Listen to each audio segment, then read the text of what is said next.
Hello everyone, আসসালামু আলাইকুম। তোমরা যারা ফেসবুক আর ওয়েব থেকে কানেক্ট হয়েছো, ভাইয়াকে একটু বলো ভাইয়ার অডিও আর ভিডিও ঠিক আছে কিনা। তোমরা যারা ফেসবুক আর ওয়েব থেকে কানেক্ট হয়েছো, ভাইয়াকে একটু বলো ভাইয়ার অডিও আর ভিডিও ঠিক আছে কিনা। তো আজকে আমরা নতুন একটা চ্যাপ্টার শুরু করব। ঠিক আছে, আমাকে বলো তো আমার অডিও আর ভিডিও ঠিক আছে কিনা।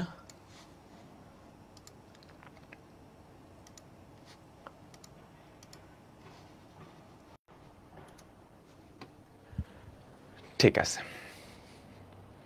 সাউন্ড কি ঠিক আছে আমাকে বলো তো। ওকে, আজকে আমরা নতুন একটা চ্যাপ্টার শুরু করব। আমার জন্য নতুন একটা সাবজেক্টও। আমি এই প্রথম কাউকে আইসিটি পড়াচ্ছি, কাউকে প্রোগ্রামিং পড়াচ্ছি। তো আশা করি কোনো অসুবিধা হবে না, কারণ আমি নিজেও আসলে কম্পিউটার সায়েন্স অ্যান্ড ইঞ্জিনিয়ারিং এর ছাত্র। তো তো এই টপিকগুলো আমার খুব পরিচিত টপিক আর কি, আর নিজে তো পড়ে আসছি। সো ঠিক আছে, তো আমরা যেই চ্যাপ্টারটা পড়বো সেটা হচ্ছে চ্যাপ্টার 5। চ্যাপ্টারের নাম হচ্ছে প্রোগ্রামিং ল্যাঙ্গুয়েজ। এখনকার যুগে থাকো কিন্তু প্রোগ্রামিং, কোডিং, এরপর বিভিন্ন জিনিসপত্র, এআই, এগুলোর নাম শুনো নাই এরকম মানুষ পাওয়া আসলে খুবই ডিফিকাল্ট, তাই না? তোমরা সবাই শুনছো প্রোগ্রামিং, কোডিং, এআই, এরপর বাংলাদেশ থেকে গুগলে যাইতেছে, ফেসবুকে যাইতেছে, তাই না, প্রোগ্রামিং করে। এগুলো তো সবাই শুনছো, তাই না? তো এই টপিকগুলো না মানে খুবই হট টপিক এখনকার। অ্যান্ড উন্নত বিশ্বের সাথে চলতে গেলে আমাদের এই টপিকগুলো নিয়ে ভালোই পড়াশোনা করা লাগবে, ভালোই পড়াশোনা করা লাগবে। ঠিক আছে, তো আমরা যেটা করব, তোমাদের পরীক্ষার জন্য যা যা দরকার সব কিছু তো করবই, আর প্রোগ্রামিং সম্পর্কে তোমাদের খুব সুন্দর একটা আইডিয়া দিব। হ্যাঁ, তোমাদের ম্যাক্সিমাম মানুষের প্রোগ্রামিংয়ের হাতে খড়ি এই ক্লাসটার মাধ্যমে হতে যাচ্ছে। তো তোমাদের প্রোগ্রামিং শেখার জার্নিটা যাতে খুবই সুন্দর এবং স্মুথ হয়, এবং পরীক্ষায় যাতে ফুল মার্কস পাইতে পারো, দুইটা ব্যাপারই আমরা কভার করব। তো কোনো ব্যাপার নিয়ে তোমাদের চিন্তা করা লাগবে না। আর আমরা হাতে কলমে অনেক কিছু শিখব। তোমার যদি কম্পিউটার থাকে, ল্যাপটপ থাকে, তাহলে তো খুবই ভালো। ল্যাপটপ যদি নাও থাকে, সেক্ষেত্রেও ফোন দিয়েও তুমি প্রোগ্রামিং করতে পারবা। তো এটা নিয়ে নো টেনশন। আমরা হাতে কলম এবং পরীক্ষার জন্য যা যা দরকার সব কিছুই শিখব। তো কয়টা ক্লাস লাগবে আমরা দেখব, 11-12টা ক্লাস হয়তো লাগতে পারে।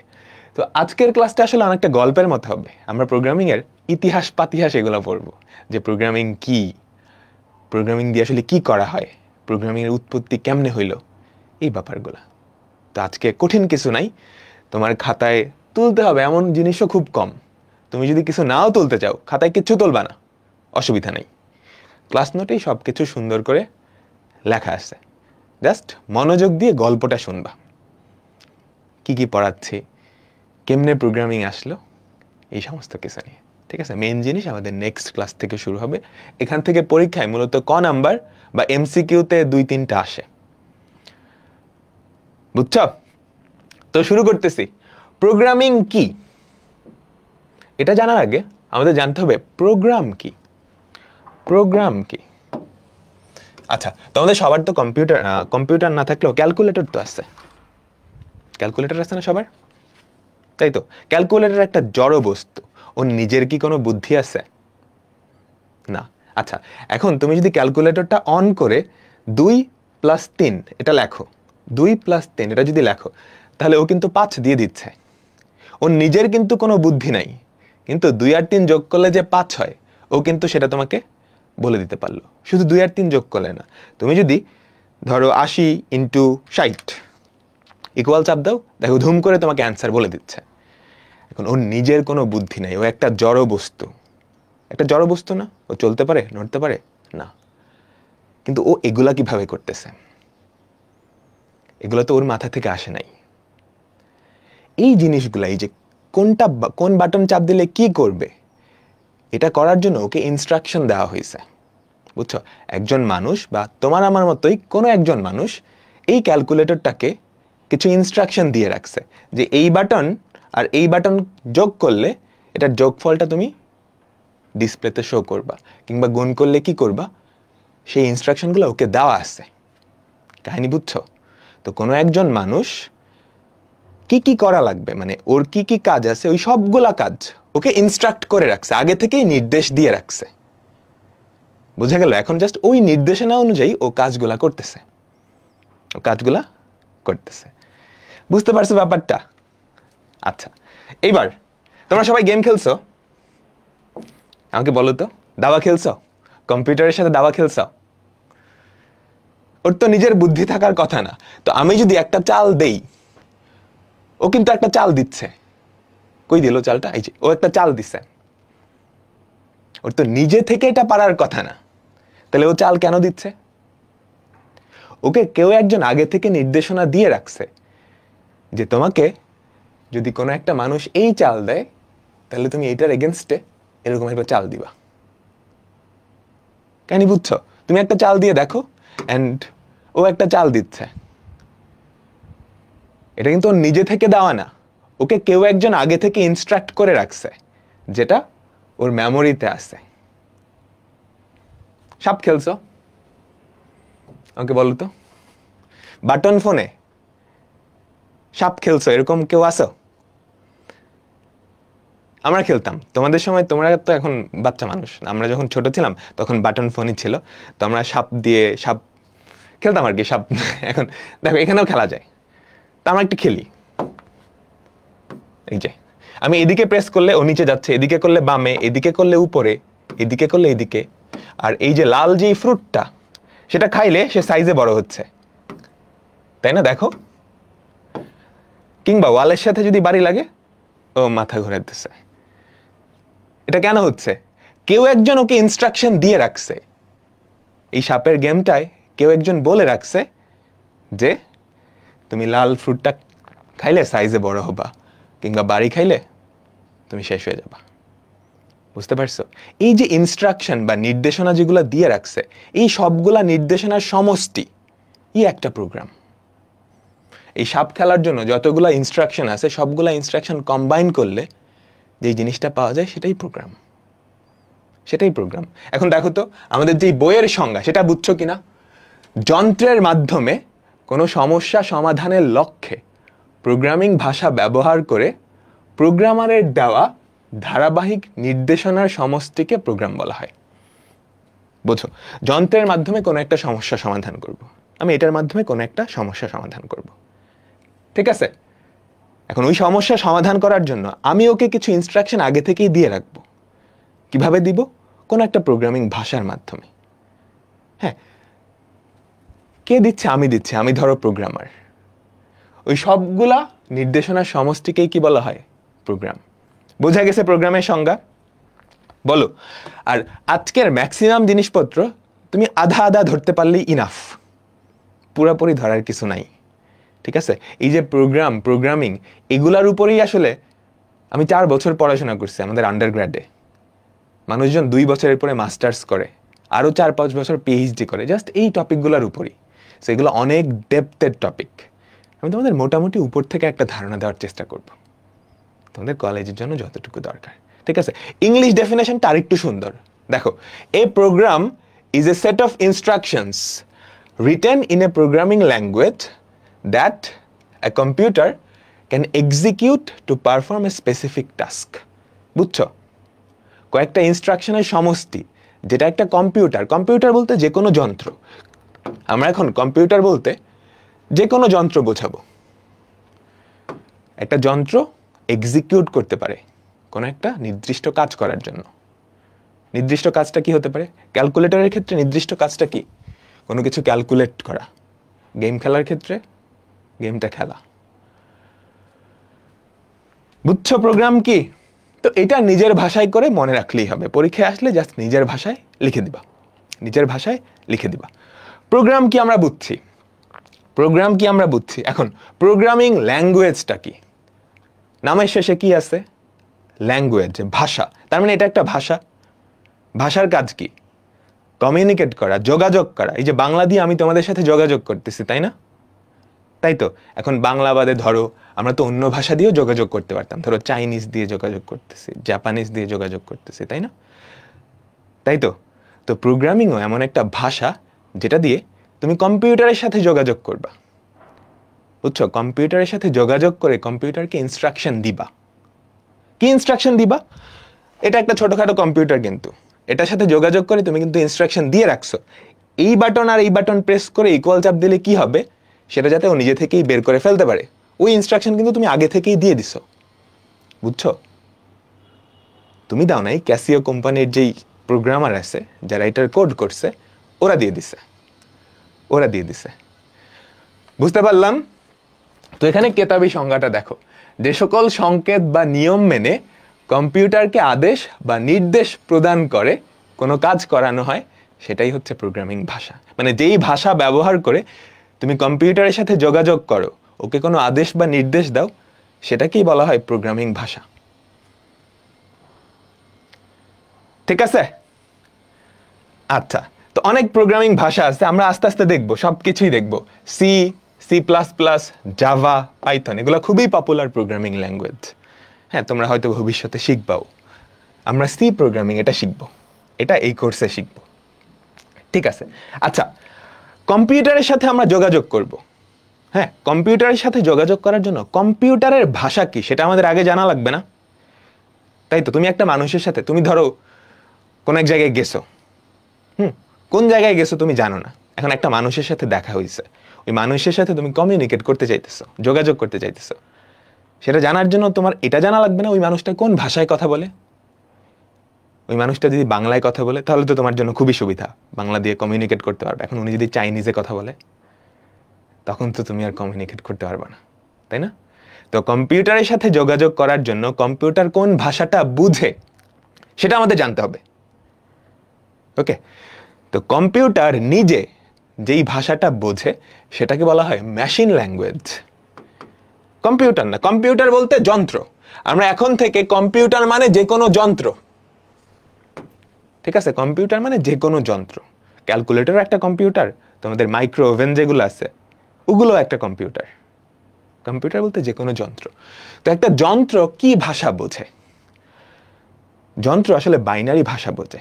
তার মানে সে জাস্ট দুইটা জিনিস চিনে, 0 আর 1। এই দুইটা বাদে সে আর কিচ্ছু চিনে না। এখন ওর তো কোনো বুদ্ধি নাই, তাহলে ও 0 1 কেমনে চিনলো? আমাদের বুদ্ধি আছে, আমরা এই জন্য 0 1 চিনছি। ও তো 0 1ও চেনার কথা না, ও আসলে 0 আর 1ও চেনে না। ও চিনে জাস্ট দুইটা স্টেট। ও চিনে দুইটা স্টেট, হাই ভোল্টেজ আর লো ভোল্টেজ। তোমরা তো ভোল্টেজ কি জানো? জানো না? একটা যন্ত্র বা মেশিন, যে কোনো যন্ত্র বা মেশিন জাস্ট দুইটা জিনিস চেনে, একটা হচ্ছে লো ভোল্টেজ আর হাই ভোল্টেজ। ঠিক আছে? লো ভোল্টেজ, 0 ভোল্টকে আমরা নর্মালি 0 দিয়ে ডিনোট করি। কম ভোল্টেজ এটা একটা যন্ত্র চিনে। আর হচ্ছে হাই ভোল্টেজ নর্মালি আমরা 5 ভোল্টকে হাই ভোল্ট হিসেবে চিন্তা করি যন্ত্রের ক্ষেত্রে। এটাকে আমরা 1 দিয়ে প্রকাশ করি। 1 দিয়ে প্রকাশ করি কিন্তু আমরা, 0 আর 1 দিয়ে প্রকাশ করি কিন্তু আমরা। যন্ত্র চিনে লো ভোল্টেজ, হাই ভোল্টেজ। তোমাদের সুইচ আসে না বাসায়? সুইচ অন করলে দেখো লাইট চলে গেছে, আসতেছে, চলে গেছে, আসতেছে। তো এরকমই জাস্ট দুইটা ভোল্টেজ চিনে, লো আর হাই। তার মানে একটা কম্পিউটার জাস্ট দুইটা স্টেট চিনে। ওটাকে সহজ ভাষায় বললে জাস্ট 0 আর 1 চিনে। তার মানে এখানে জাস্ট দুইটা সংকেত না। তার মানে একটা কম্পিউটার যেই জিনিসটা চিনে সেটা হচ্ছে বাইনারি ল্যাঙ্গুয়েজ। এমন একটা ল্যাঙ্গুয়েজ যেখানে জাস্ট দুইটা চিহ্ন। বুঝতে পারলাম? তার মানে এই যে কম্পিউটার, ওর সাথে যোগাযোগ করার জন্য আমাদের বাইনারি ল্যাঙ্গুয়েজে কথা বলতে হবে, 0 আর 1। এই দুইটা দিয়ে ওর সাথে কমিউনিকেট করা লাগবে। ঠিক আছে? এখন আমরা নিজেরা 0 আর 1 দিয়ে কি কম্পিউটারের সাথে কমিউনিকেট করতে পারবো? আমাদের জন্য অনেক কঠিন হয়ে যায় না? চিন্তা করো, আসলে অনেক কঠিন হয়ে যায়। 0 আর 1 দিয়ে তুমি সবকিছু প্রকাশও করতে পারবে না। প্রকাশ করতে হলে অনেক কমপ্লেক্স হয়ে যায় ব্যাপারটা। তো আমরা কম্পিউটারের সাথে 0 আর 1 দিয়ে প্রকাশ করতে চাই না, মানে কমিউনিকেট করতে চাই না। ও 0 আর 1 বুঝে, ঠিক আছে, কিন্তু আমি ওর সাথে 0 আর 1 দিয়ে কমিউনিকেট করব না। আমি আমার ভাষার মতো একটা ভাষা দিয়ে কমিউনিকেট করব, যেটা আমার বুঝতে সুবিধা হবে। এটা অনেকটা এরকম হলো না? আমি আর একটা চাইনিজ মানুষ, আমি চাইনিজ মানুষটার সাথে যোগাযোগ করব। এখন চাইনিজ আমার কাছে অনেক কঠিন, এটা হচ্ছে সেই চাইনিজ। আমি বাংলা দিয়ে ওর সাথে কমিউনিকেট করতে চাই, আমরা কি পারবো? আমি যদি সরাসরি ওরা বাংলা বলি, বাংলা বুঝবেও? বুঝবে না, তাই তো? কিন্তু এরকম কাহিনী হইতে পারে না? আমি আরেকটা মানুষকে মাঝখানে দাঁড় করায় দিলাম, যে বাংলাও জানে, চাইনিজও জানে, যে বাংলাও জানে, চাইনিজও জানে। আমি ওকে বাংলাটা বললাম, ও চাইনিজে ট্রান্সলেট করে চাইনিজ মানুষটাকে বললো, তাহলেই তো কাজ হয়ে গেল, তাই না? তো আমরা এমন একটা কাজই করব, আমরা আমাদের নিজেদের বুঝতে সহজ এমন একটা ভাষায় প্রোগ্রামটা লিখব, তারপর সেটাকে একটা জিনিস দিয়ে ট্রান্সলেট করে নিব, অনুবাদ করে নিব, অনুবাদ করে এই ভাষায় কনভার্ট করে নিব। কাহিনী বুঝলাম? তো আমরা প্রোগ্রাম নর্মালি লিখি আমাদের নিজেদের যেই ভাষা, ওটার মতো একটা ভাষায়, যেটা বুঝতে সহজ। কোন ভাষায় আমরা আস্তে আস্তে দেখব। তোমাদের কিচ্ছু তোলার দরকার নাই, জাস্ট বুঝতে পারলেই হবে, কথাগুলো বোঝো, জাস্ট গল্পের মতো কথাগুলো বুঝলেই হবে। এখান থেকে জাস্ট এমসিকিউ আসবে, এই স্লাইডটা একবার রিভিশন দিলেই সব এমসিকিউ পারবা।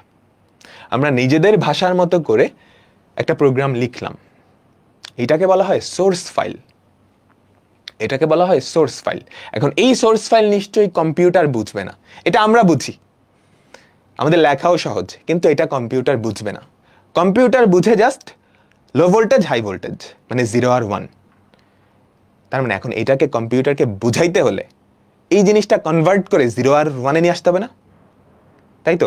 তো এই জিনিসটাকে কনভার্ট করে 0 আর 1-এ যেই জিনিসটা নিয়ে আসে, সেটাকে বলা হয় কম্পাইলার বা অনুবাদক। এটা নিয়ে আমরা ডিটেলসে পড়ব। তাহলে আমরা প্রোগ্রাম 0 আর 1-এ লিখি না নর্মালি, আমরা একটা হাই লেভেল ল্যাঙ্গুয়েজ, যেটা আমাদের নিজেদের ভাষার মতো, ঠিক আছে, লিখি। লিখার পরে যেই ফাইলটা হয় সেটাকে বলা হয় সোর্স ফাইল, সেটাকে বলা হয় সোর্স ফাইল বা সোর্স প্রোগ্রাম, ঠিক আছে? এখন এই সোর্স ফাইলটা কম্পিউটার নিজে বোঝে না, ও বুঝতে পারে শুধুমাত্র 0 আর 1। তো এই সোর্স ফাইলটা তুমি যদি কম্পিউটারে চালাইতে চাও, তাহলে এটাকে 0 আর 1-এ কনভার্ট করতে হবে। এই কাজটা যে করে সেটাকেই বলা হয় আমাদের অনুবাদক, নর্মালি কম্পাইলার, ঠিক আছে? কম্পাইলার এই জিনিসটাকে কনভার্ট করে কিসে? মেশিন কোডে। মেশিন কোড কোন কোড বলো তো? একটু আগেই দেখে আসছি। মেশিন কোড বা মেশিন ল্যাঙ্গুয়েজ এমন একটা ল্যাঙ্গুয়েজ যেটা কম্পিউটার বোঝে, অর্থাৎ 0 আর 1-এ কনভার্ট করে, সেটাকে বলা হয় মেশিন কোড। মেশিন কোডও বলতে পারো, বা অবজেক্ট ফাইলও বলে, বা কি বলে? অবজেক্ট ফাইল বা মেশিন কোডও বলে, অবজেক্ট ফাইল বা মেশিন কোডও বলে। বুঝতে পারলাম? এখন এই যে সোর্স ফাইল কি দিয়ে লিখবো, আমরা আস্তে আস্তে ক্লিয়ার হবো সবকিছু। এই সোর্স ফাইল আমরা যেই ভাষাটা দিয়ে লিখবো সেটা আমরা সহজে বুঝতে পারি, কিন্তু কম্পিউটার বুঝতে পারে না, ঠিক আছে? এটাকে বলা হয়, এটা যেই ভাষা দিয়ে লেখা হয় সেটাকে নর্মালি বলা হয় হাই লেভেল ল্যাঙ্গুয়েজ, মানে কম্পিউটারের জন্য অনেক হাই লেভেলের ল্যাঙ্গুয়েজ, এটা ও বুঝতে পারবে না। এটাকে বলা হয় হাই লেভেল ল্যাঙ্গুয়েজ। কম্পিউটারের জন্য এটা হাই লেভেল ল্যাঙ্গুয়েজ, ঠিক আছে, যেই ভাষাটা দিয়ে আমরা লিখি। আর ওকে যেটাই কনভার্ট করা হয় অবজেক্ট ফাইল, এটা তো সে বুঝতে পারে। এটা কি আমাদের মেশিন ল্যাঙ্গুয়েজে লেখা। এটা কোন ল্যাঙ্গুয়েজে লেখা? মেশিন ল্যাঙ্গুয়েজ, অর্থাৎ 0 আর 1-এ লেখা, ঠিক আছে? বোঝা তো গেল? এখন এই যে হাই লেভেল ল্যাঙ্গুয়েজ আর মেশিন ল্যাঙ্গুয়েজ, এই দুইটার কিছু পার্থক্য আছে, আমরা একটু দেখি। এই যে হাই লেভেল ল্যাঙ্গুয়েজ আর মেশিন ল্যাঙ্গুয়েজ, তাদের একটু পার্থক্য আছে, জাস্ট নিজেরা পড়ে নিলেই হবে। আমি একটু গো থ্রু করতেছি। মেশিন ল্যাঙ্গুয়েজ, এটা কম্পিউটার সরাসরি বুঝতে পারে। হাই লেভেল ল্যাঙ্গুয়েজ কম্পিউটার সরাসরি বুঝতে পারে না, ওটা আমরা বুঝতে পারি, ঠিক আছে? তারপর মেশিন ল্যাঙ্গুয়েজ যেহেতু কম্পিউটার বুঝতে পারে, এটা শুধুমাত্র 0 আর 1 দিয়ে লেখা না, তাই তো? এখন আমরা যদি মেশিন ল্যাঙ্গুয়েজ লিখতে চাই 0 আর 1 দিয়ে, এটা আমাদের জন্য অনেক কঠিন না? অনেক সময় সাপেক্ষ ব্যাপার হবে। ধরো আমি আর তুমি যদি চাইনিজ লিখতে যাই, পারবো? অনেক সময় সাপেক্ষ ব্যাপার না? কিন্তু হাই লেভেল ল্যাঙ্গুয়েজ আমরা যদি নিজেরা লিখি, আমাদের জন্য সহজ ব্যাপারটা, আমাদের জন্য সহজ। বুঝছো? এখন এখন ধরো তুমি হাই লেভেল ভাষায়, এই ভাষায় লিখলা, একটা ভুল হয়েছে, তুমি খুঁজে বের করতে পারবা খুব ইজিলি। তুমি বাংলায় লিখছো, খুব ইজিলি খুঁজে বের করতে পারবে না। এখন তুমি চিন্তা করো 0 আর 1 দিয়ে একটা প্রোগ্রাম লিখছো, কোনো একটা 1-এর জায়গায় 0 বসায় দিছো, তোমার ভুল খুঁজে বের করতে হলে অবস্থা খারাপ হয়ে যাবে না? তাই না? আচ্ছা, তাহলে মেশিন ল্যাঙ্গুয়েজে ভুল খোঁজাটা অনেক কঠিন, কিন্তু হাই লেভেল ল্যাঙ্গুয়েজে তুমি ভুল সহজেই খুঁজে বের করে ফেলতে পারবা। ঠিক আছে? মেশিন ল্যাঙ্গুয়েজে তুমি যদি কোড লেখো লেখো ওটা সরাসরি কম্পিউটারে চালাইতে পারবা, কারণ 0 আর 1 দিয়ে লেখা, কম্পিউটার তো 0 আর 1 বোঝে। তো মেশিন ল্যাঙ্গুয়েজ দিয়ে কোড লিখলে সেটা সরাসরি কম্পিউটারে চালাতে পারবা। কিন্তু হাই লেভেল ল্যাঙ্গুয়েজ দিয়ে তুমি যদি কোড লেখো সেটা সরাসরি চালাইতে পারবা না। সেটা চালানোর জন্য প্রথমত এইটাকে আমাদের কম্পাইলারের মাধ্যমে লো লেভেল ল্যাঙ্গুয়েজ বা মেশিন কোডে কনভার্ট করে নিতে হবে। ঠিক আছে? আচ্ছা, ঠিক আছে, এরপর কয়েকটা এক্সাম্পল দেওয়া আছে। আচ্ছা, মেশিন ভাষায় লিখিত প্রোগ্রামকে অবজেক্ট কোড বলে, এটা তো দেখে আসছি তাই না? সোর্স কোড বা সোর্স প্রোগ্রাম ছিল একটা, আরেকটা কি অবজেক্ট কোড, তাই না? এই যে দেখো আমাদের সোর্স ফাইল ছিল, ওটা অবজেক্ট ফাইল। সোর্স ফাইলের জায়গায় তুমি সোর্স কোডও বলতে পারো, অবজেক্ট কোডও লিখতে পারো। ঠিক আছে? মেশিন ভাষায় তুমি যদি একটা প্রোগ্রাম লেখো সেটাকে বলা হবে অবজেক্ট প্রোগ্রাম, আর যদি হাই লেভেল ভাষায় লেখো তাহলে এটাকে বলা হয় সোর্স প্রোগ্রাম। ঠিক আছে? এরপর এক্সাম্পল দেওয়া আছে। মেশিন ভাষা হচ্ছে বাইনারি, বুঝতে পারতো, শুধুমাত্র 0 আর 1 দিয়ে লিখতে হবে, শুধুমাত্র 0 আর 1 দিয়ে লিখতে হবে। আর হাই লেভেল ল্যাঙ্গুয়েজের অনেকগুলো এক্সাম্পল আছে, C plus plus, C BASIC, এগুলো নিয়ে আমরা পরে ডিসকাস করব, এগুলো নিয়ে আমরা পরে ডিসকাস করব। ঠিক আছে? এরপর আরো 3টা, এগুলো আমি বলে দিছি আগেই, এগুলো আমরা বলে দিছি আগেই। আচ্ছা, সবার লাস্টের পয়েন্টটা, এখানে একটা কথা আছে ডিবাগ, এখানে একটা কথা আছে ডিবাগ। ডিবাগ মানে কি? তোমরা বাগ এই কথাটা শুনছো? বাগ মানে হচ্ছে পোকা, একটু ডিকশনারিতে সার্চ দিও, বাগ মানে হচ্ছে পোকা। হ্যাঁ, ডিবাগ মানে হচ্ছে পোকা দূর করা, ডিবাগ মানে হচ্ছে পোকা দূর করা। এখন কম্পিউটারে তুমি যখন কোড লিখবা, কোডে কোনো ভুল থাকলে সেটাকে বলা হয় বাগ, ওই ভুলটা দূর করার উপায় হচ্ছে ডিবাগ। ঠিক আছে? আচ্ছা, এখন মেশিন কোডে তুমি যদি 0 আর 1 দিয়ে প্রোগ্রাম লেখো, ধরো তুমি নিজে লিখছো 0 আর 1 দিয়ে একটা প্রোগ্রাম, একটা ভুল হয়ে গেছে, একটা 1-এর জায়গায় 0 বসায় দিছো, ওইটা ডিবাগ করা, ওইটা খুঁজে বাইর করতে হলে তোমার খবর হয়ে যাবে না? বুঝছো? 0 আর 1 দিয়ে প্রোগ্রাম কিন্তু অনেক বড় বড় হয়। ধরো 1 কোটি লাইন তুমি লিখছো, ধরো সবাই মিলে লিখছে, বা 1 কোটি না 1000 লাইনই লিখছে 0 আর 1 দিয়ে, একটা 1-এর জায়গায় 0 বসায় দিছে, ওইটা খুঁজে বাইর করতে ওর ওর জিন্দেগি খতম হয়ে যাবে। তো ডিবাগ করা কি কঠিন, কিন্তু তুমি যদি হাই লেভেল প্রোগ্রামিং এ লেখো সেক্ষেত্রে তোমার ভাষার মতো, ইংরেজি ভাষার মতো একটা ভাষাই তুমি কি করতেছো, কোড করতেছো। আমাদের ডিবাগ করা কি সহজ, আমাদের ডিবাগ করাটা কি সহজ। বুঝতে পারলাম? ঠিক আছে, ঠিক আছে। এখন প্রোগ্রামিং তো একটা ভাষা, একটা ভাষা তো ধুম করেই উৎপত্তি হয়ে যায় না, হয়? তুমি চিন্তা করো, আমরা বাংলায় কথা বলি না, বাংলা কি ধুম করেই চলে আসছে? অনেক বছরের পরিবর্তন করে করে তারপর বাংলাটা আসছে। বাংলার উৎপত্তি কোথা থেকে? ব্রাহ্মী লিপি বলে একটা ভাষা ছিল, তোমাদের মনে আছে? হ্যাঁ, ব্রাহ্মী লিপি একটা ভাষা ছিল, ওখান থেকে বাংলা আসছে। তো প্রোগ্রামিং ভাষাগুলো আসলে ধুম করে আসে নাই, স্টেপ বাই স্টেপ আসছে। প্রথম কম্পিউটার আবিষ্কার হয়েছে কবে? চার্লস ব্যাবেজ সেই 1900 শতকে, 1800 কতর মধ্যে জানি কম্পিউটার আবিষ্কার করে। কম্পিউটার শুরুর দিকে কি জাস্ট গণনার জন্য ব্যবহৃত হইতো, তাই না? কম্পিউটারের মেইন কাজ কিন্তু ইনিশিয়ালি গণনাই ছিল, তারপর ওইটার উপর আস্তে আস্তে আস্তে আস্তে অনেক ফিচার অ্যাড হয়েছে, অনেক ফিচার অ্যাড হয়েছে। তো কম্পিউটার যখন আবিষ্কার হয় তখন থেকেই আসলে তুমি একটা কম্পিউটারের সাথে কিভাবে কমিউনিকেট করবা, যোগাযোগ করবা, মানে প্রোগ্রামিং ভাষাগুলোর উৎপত্তি শুরু হয়। সর্বপ্রথম কম্পিউটারের সাথে যেভাবে কমিউনিকেট করা হইতো সেটা হচ্ছে মেশিন ভাষা বা 0 আর 1 দিয়ে। মানে সর্বপ্রথম একটা কম্পিউটার জাস্ট বানাইছো, এখন ও যেহেতু জাস্ট 0 আর 1 দিয়ে বুঝে কম্পিউটারটা, আমি ওর সাথে 0 আর 1 দিয়েই কমিউনিকেট করি না। তার মানে সর্বপ্রথম কম্পিউটারের সাথে যেভাবে কমিউনিকেট করা হয়েছে সেটা হচ্ছে 0 আর 1 দিয়ে। এখন 0 আর 1 দিয়ে যেই কোড লেখা হয় সেটাকে কি মেশিন কোড বা মেশিন ল্যাঙ্গুয়েজ দিয়ে কোডটা বলে, তাই না? তাহলে আমাদের সর্বপ্রথম যেই প্রোগ্রামিং ভাষা সেটা কি মেশিন ল্যাঙ্গুয়েজ। সেটা কি মেশিন ল্যাঙ্গুয়েজ। এটা শুধুমাত্র এগুলো লেখার দরকার নাই, নোট করা আছে, তুমি জাস্ট বোঝো। 0 আর 1 দিয়ে ফার্স্টে লেখা হইতো, এটা দিয়ে আমরা কম্পিউটারের সাথে কমিউনিকেট করতাম। তারপর মানুষজন আস্তে আস্তে বুঝলো যে 0 আর 1 দিয়ে কমিউনিকেট করা আসলে এত সহজ না। ইনিশিয়ালি তো কম্পিউটার শুধুমাত্র যোগ বিয়োগ মানে গুণ ভাগ এগুলোর জন্য হইতো। পরে যখন কম্পিউটারের কাজ বাড়তেছে, 0 আর 1 দিয়ে কমিউনিকেট করতে গেলে খবর হয়ে যাইতেছে।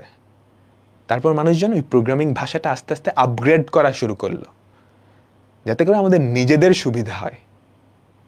ঠিক আছে? তারপর সেকেন্ড জেনারেশনের ভাষা আসলো। সেকেন্ড জেনারেশনের ভাষাকে বলা হয় অ্যাসেম্বলি ল্যাঙ্গুয়েজ। এটা মেশিন কোড না, এটা 0 আর 1 দিয়ে লেখা হয় না, এটা ইংরেজি দিয়ে লেখা হয়। এটার থেকে সহজ। তারপর এটাকে আরো সহজ করার জন্য তৃতীয় জেনারেশনের ভাষা আসছে, সেটাকে আরো সহজ করার জন্য চতুর্থ জেনারেশনের ভাষা। আস্তে আস্তে কি ইভলভ হচ্ছে, বিবর্তন হচ্ছে ভাষাটার, এমন ভাবে হচ্ছে যাতে আমাদের জন্য সুবিধা হয়। এবং সবার লাস্টে গিয়ে যেটা আসে সেটা হচ্ছে ফিফথ জেনারেশন বা পঞ্চম প্রজন্ম। কম্পিউটার প্রোগ্রামিং যেই ল্যাঙ্গুয়েজ তার 5টা জেনারেশন আছে। আমরা এগুলো নিয়ে ডিটেলসে কথা বলবো এখনই, তোলার দরকার নেই। তো আমাদের প্রথম জেনারেশন, এই জেনারেশন ল্যাঙ্গুয়েজটা কি মেশিন ল্যাঙ্গুয়েজ। তখন কম্পিউটার জাস্ট আবিষ্কার হয়েছে।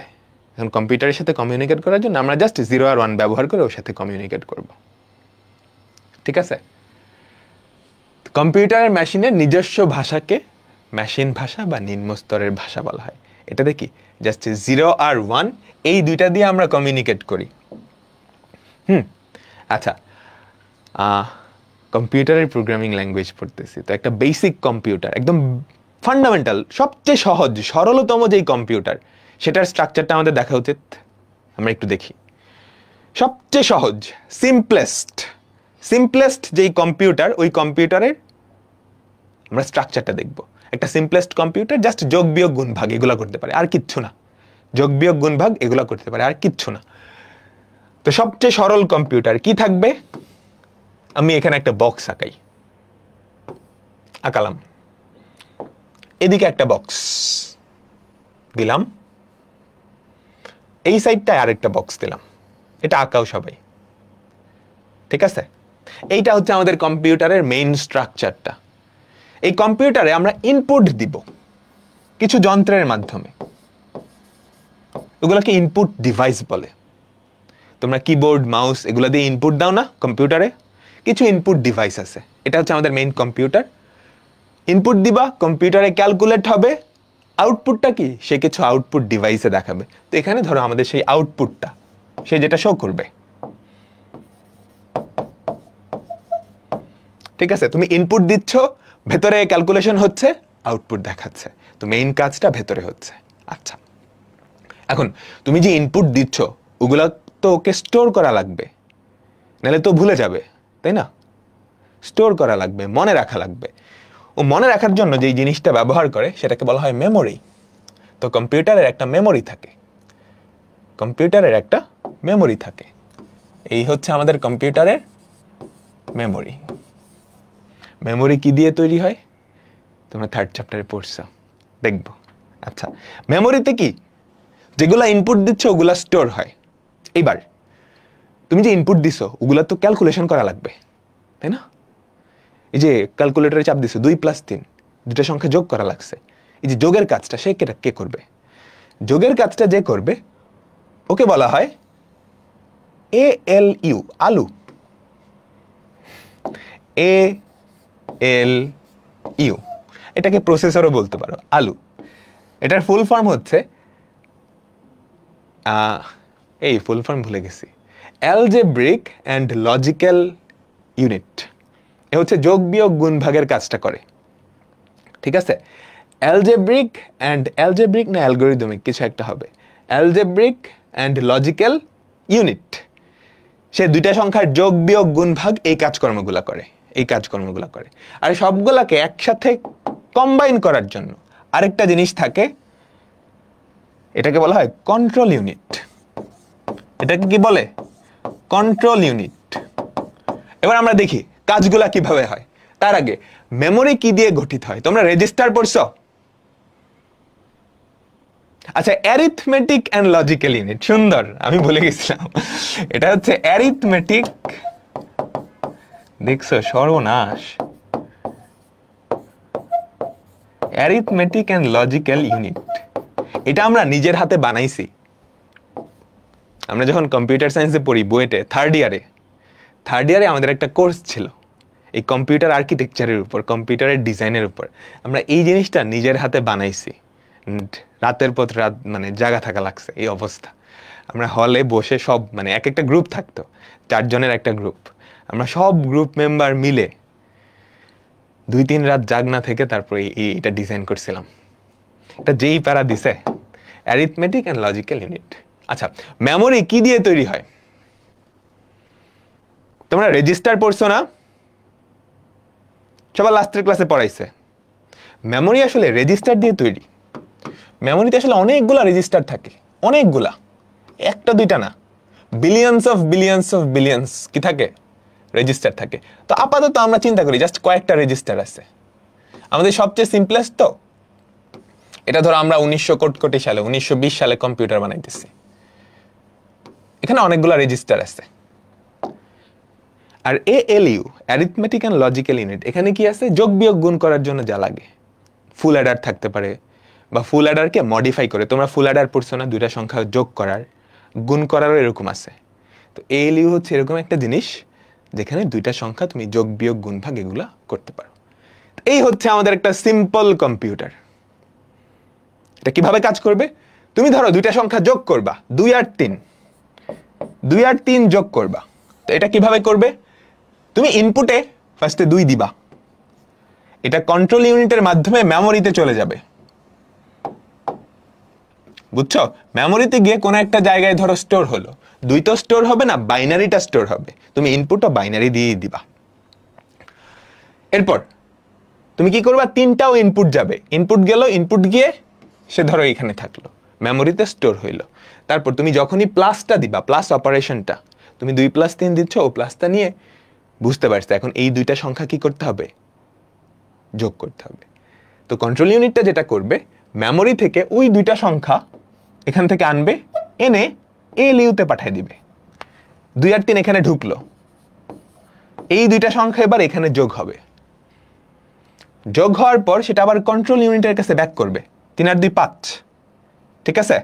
কন্ট্রোল ইউনিট তারপর তাকে কি আউটপুটে পাঠিয়ে দিতে পারে বা মেমোরিতেও স্টোর করে রাখতে পারে। কাহিনী বোঝা গেছে? দুটা সংখ্যার যোগের অপারেশনের জন্য কি হয়?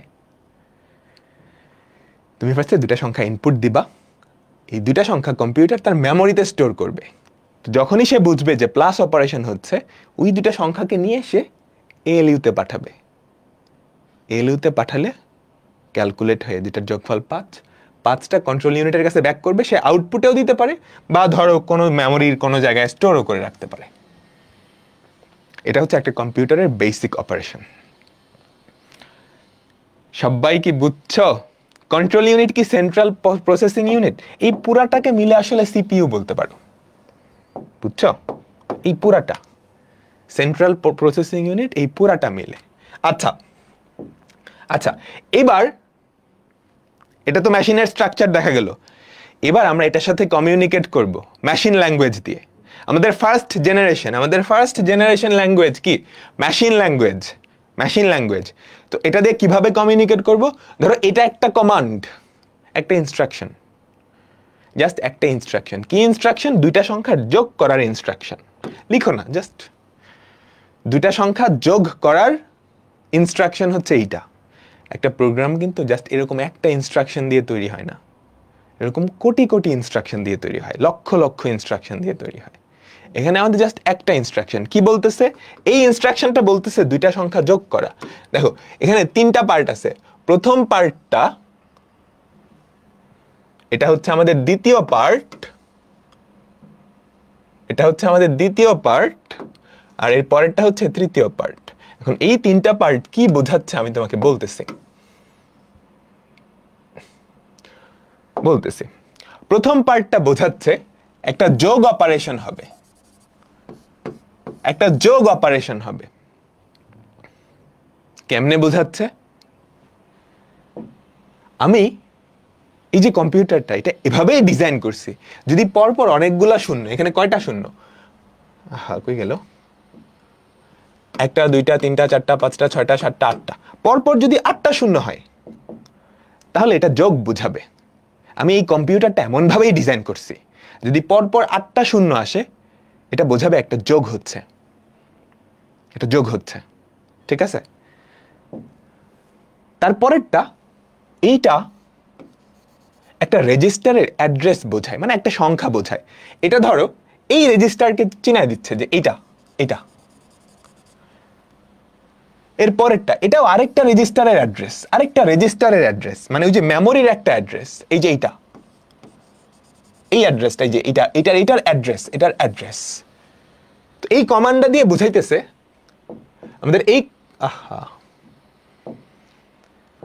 আমাদের এই কমান্ডটা দিয়ে বোঝাচ্ছে যোগ করবা, কাকে কাকে যোগ করবা, এই অবস্থানটায়, এই রেজিস্টারে, এটা একটা সংখ্যা, বুঝছো? এখানে যেই সংখ্যাটা আছে আর এখানে যেই সংখ্যাটা আছে তাদের দুইজনের যোগফল, তাদের দুইজনের যোগফল। বোঝা গেছে? এগুলো পরীক্ষায় আসবে না, জাস্ট মাথায় একটু সেট করো।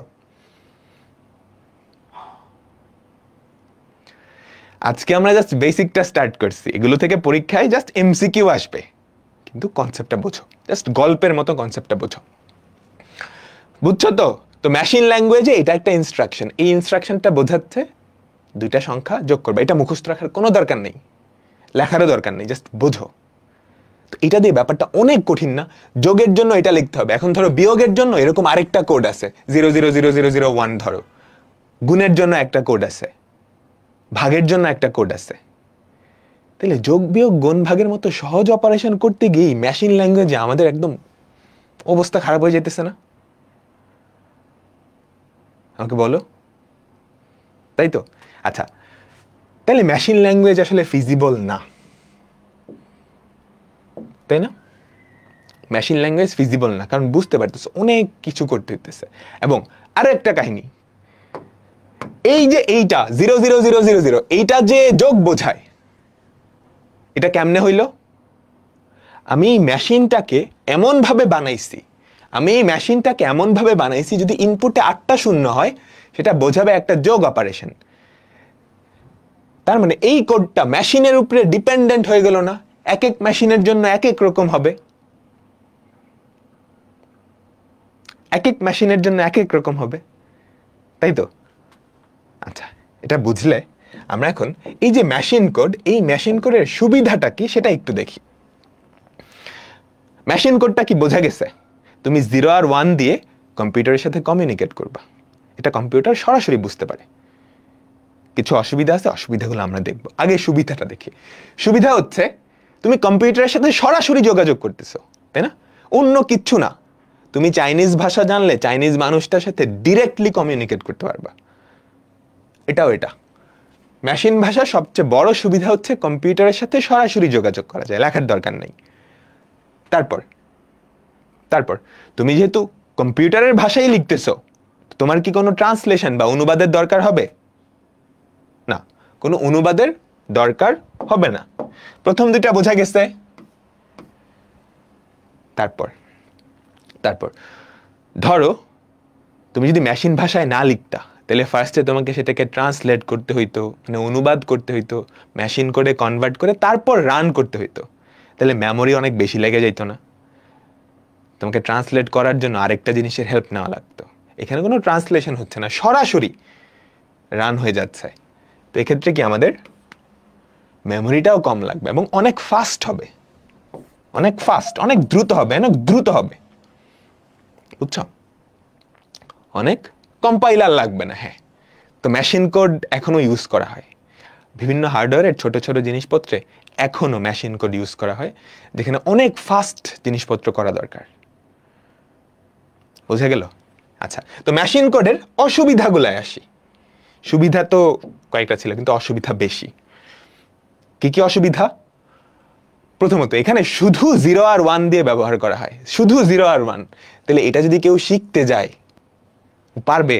ধরো আমি আর তুমি মেশিন কোড শিখতে গেছি, মেশিন ল্যাঙ্গুয়েজ শিখতে গেছি, জীবনেও পারবো না, জীবনেও না।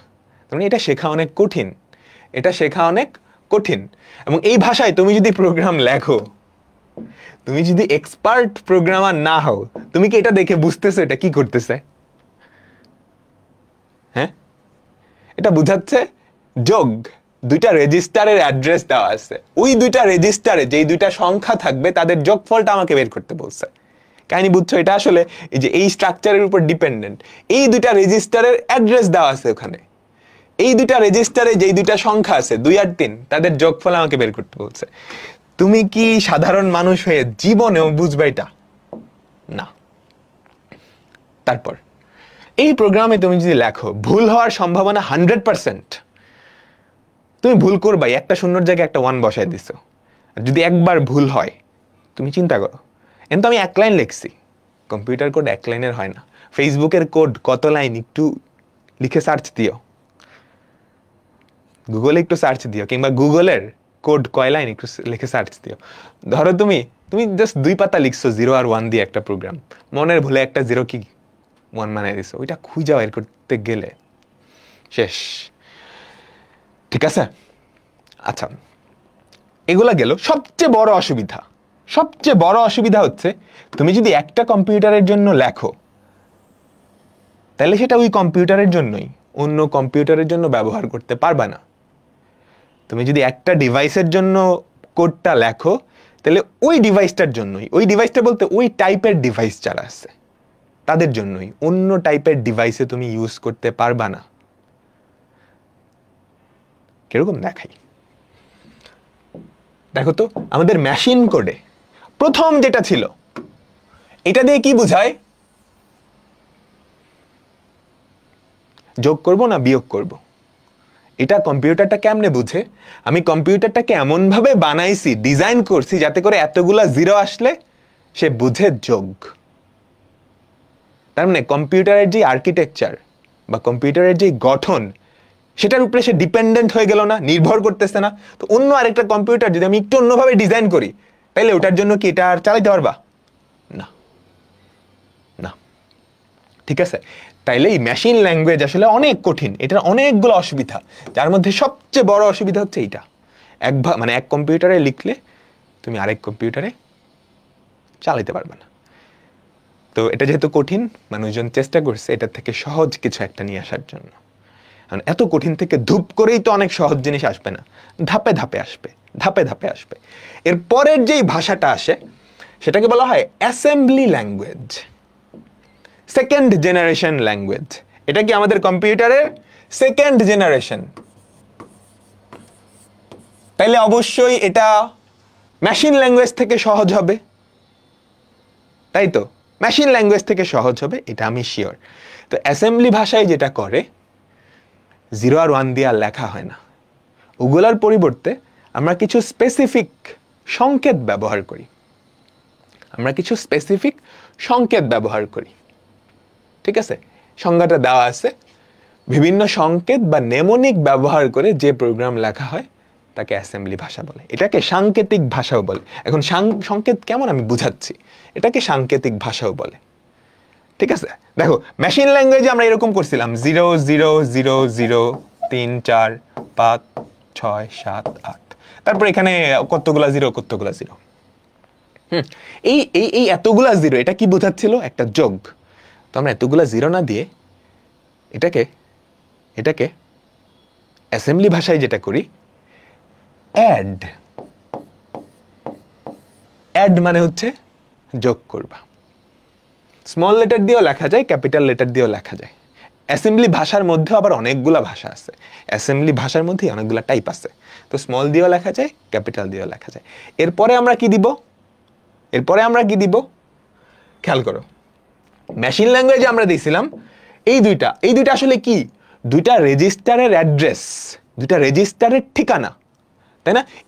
বুঝো এই যে এই রেজিস্টারটা আর এই রেজিস্টারটা, এই দুইটা ঠিকানা দিছি, এই দুই ঠিকানায় যারা আছে তাদেরকে সে যোগ করবে, ঠিক আছে?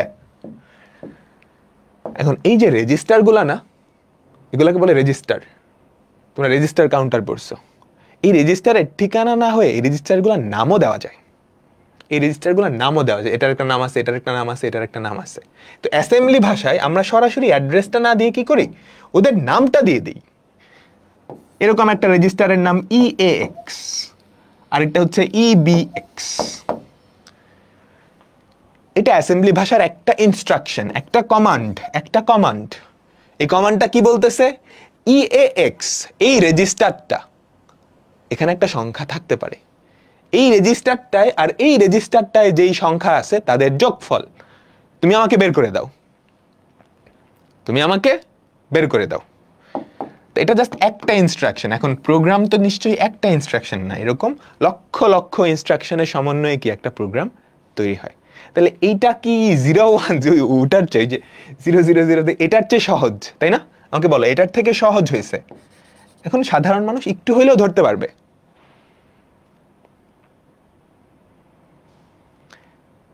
ঠিক আছে? আমাকে বলো, তাই না?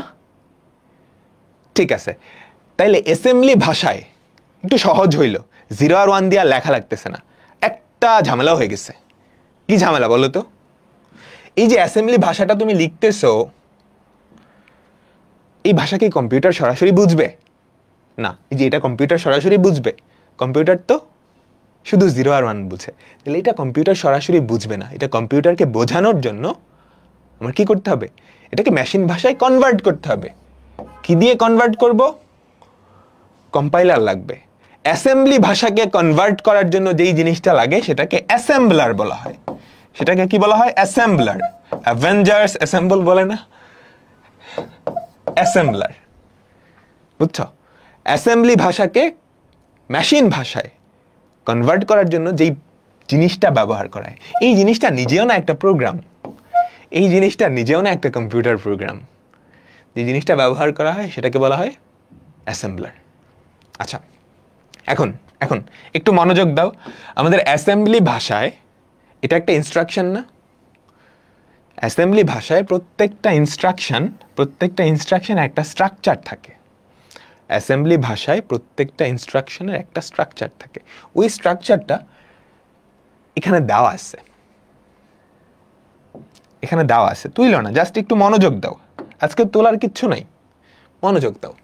অ্যাসেম্বলি ভাষায় প্রত্যেকটা নির্দেশ মানে প্রত্যেকটা ইনস্ট্রাকশন, প্রত্যেকটা কমান্ড, এক একটা লাইনে এক একটা কমান্ড দিচ্ছে।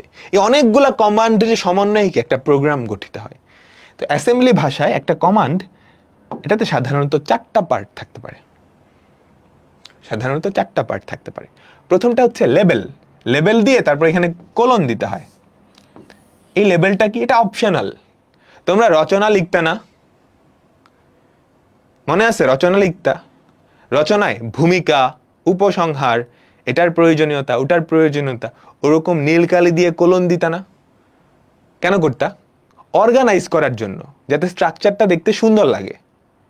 যদিও আমরা করতাম বেশি নাম্বার পাওয়ার জন্য। হ্যাঁ, আচ্ছা, EAX এটা আসলে একটা রেজিস্টার, এটা একটা রেজিস্টারের নাম, এটাও একটা রেজিস্টারের নাম। এগুলো তোমাদের লাগবে না, এগুলো জাস্ট কনসেপ্ট দেখাচ্ছি।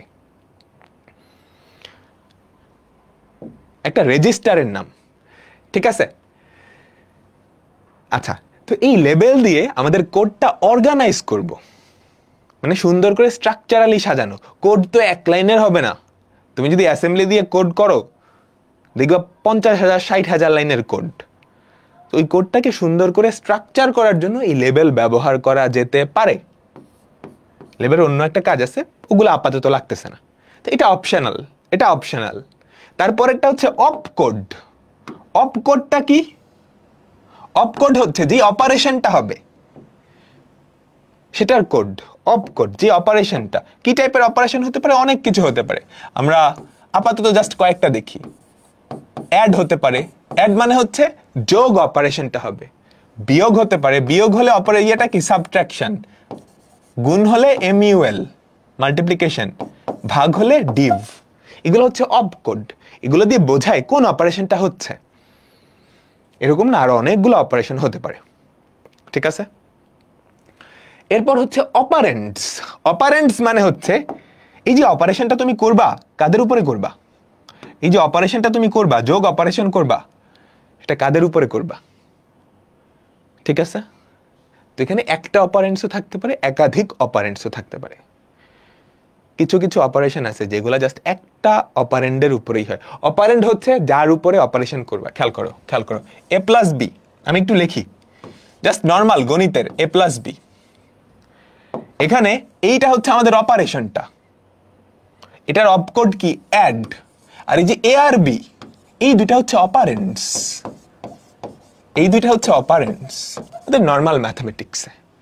আর অ্যাসেম্বলি ভাষায় অপারেন্ডস হচ্ছে রেজিস্টার। রেজিস্টারেই তো ভ্যালুগুলো থাকবে। তুমি যদি কম্পিউটারের স্ট্রাকচারটা দেখো, তুমি যদি কম্পিউটারের স্ট্রাকচার দেখো, আমাদের এই রেজিস্টারগুলোতেই কি ইয়েগুলো থাকে না, যেগুলো যোগ করবা বা বিয়োগ করবা। তো এখানে অপারেন্ডে তুমি কি করবা, দুইটা রেজিস্টারের নাম দিয়ে দিবা। যদি দুইয়ের অধিক হয় সেটাও হতে পারে, বা একটা হতে পারে সেটাও হতে পারে। বুঝতে পারলাম? বুঝতে পারলাম, ঠিক আছে। এরপর সবার লাস্টে তুমি চাইলে কমেন্ট অ্যাড করতে পারো, এটাও অপশনাল। লেবেল আর কমেন্ট এই দুটো অপশনাল। কমেন্ট কেন অ্যাড করা যায়? কমেন্ট কোডের কোনো পার্ট না, কমেন্ট কোডের কোনো পার্ট না। তুমি একটা কোড লিখছো, একটা প্রোগ্রাম লিখছো, তুমি এক সপ্তাহ পরে যদি আসো তুমি নিজেই ভুলে যাবা যে এই লাইনটা কেন লিখছিলা। ওইটা এক্সপ্লেইন করার জন্য এখানে মানুষজন কমেন্ট লিখে রাখে। কাহিনী বুঝছো? ধরো আমি একটা প্রোগ্রাম লিখছি, একটা গেম। এখন প্রথম দিন আমি সব বুঝছি, ধরো একদিনে লিখে ফেলছি, আমি অনেক ট্যালেন্টেড। এক সপ্তাহ পরে আসলে আমি অর্ধেকটা কোড ভুলে যাব, 100% গ্যারান্টেড। যদি 2 মাস যায়, উপরওয়ালা বাদে ওই কোড কোন লাইনে কি আছে কেউ জানবে না, আমি নিজেও ভুলে যাব। তো এইটা যাতে না হয় আমরা পাশে কমেন্টও অ্যাড করে দিই। কমেন্টটা বোঝায় এই লাইনটা আসলে কি করতেছে, ঠিক আছে। তো অ্যাসেম্বলি লাইনের প্রত্যেকটা নির্দেশের কয়টা পার্ট থাকে? 4টা পার্ট থাকে। লেবেল, এটা অপশনাল, অপকোড, অপারেন্ড, কমেন্ট। বুঝছো? বুঝছো বুঝছো? HTML এ পড়ছো? HTML কিন্তু এক টাইপের কোড। এখন এগুলা কোনটা কি এখানে লেখা আছে।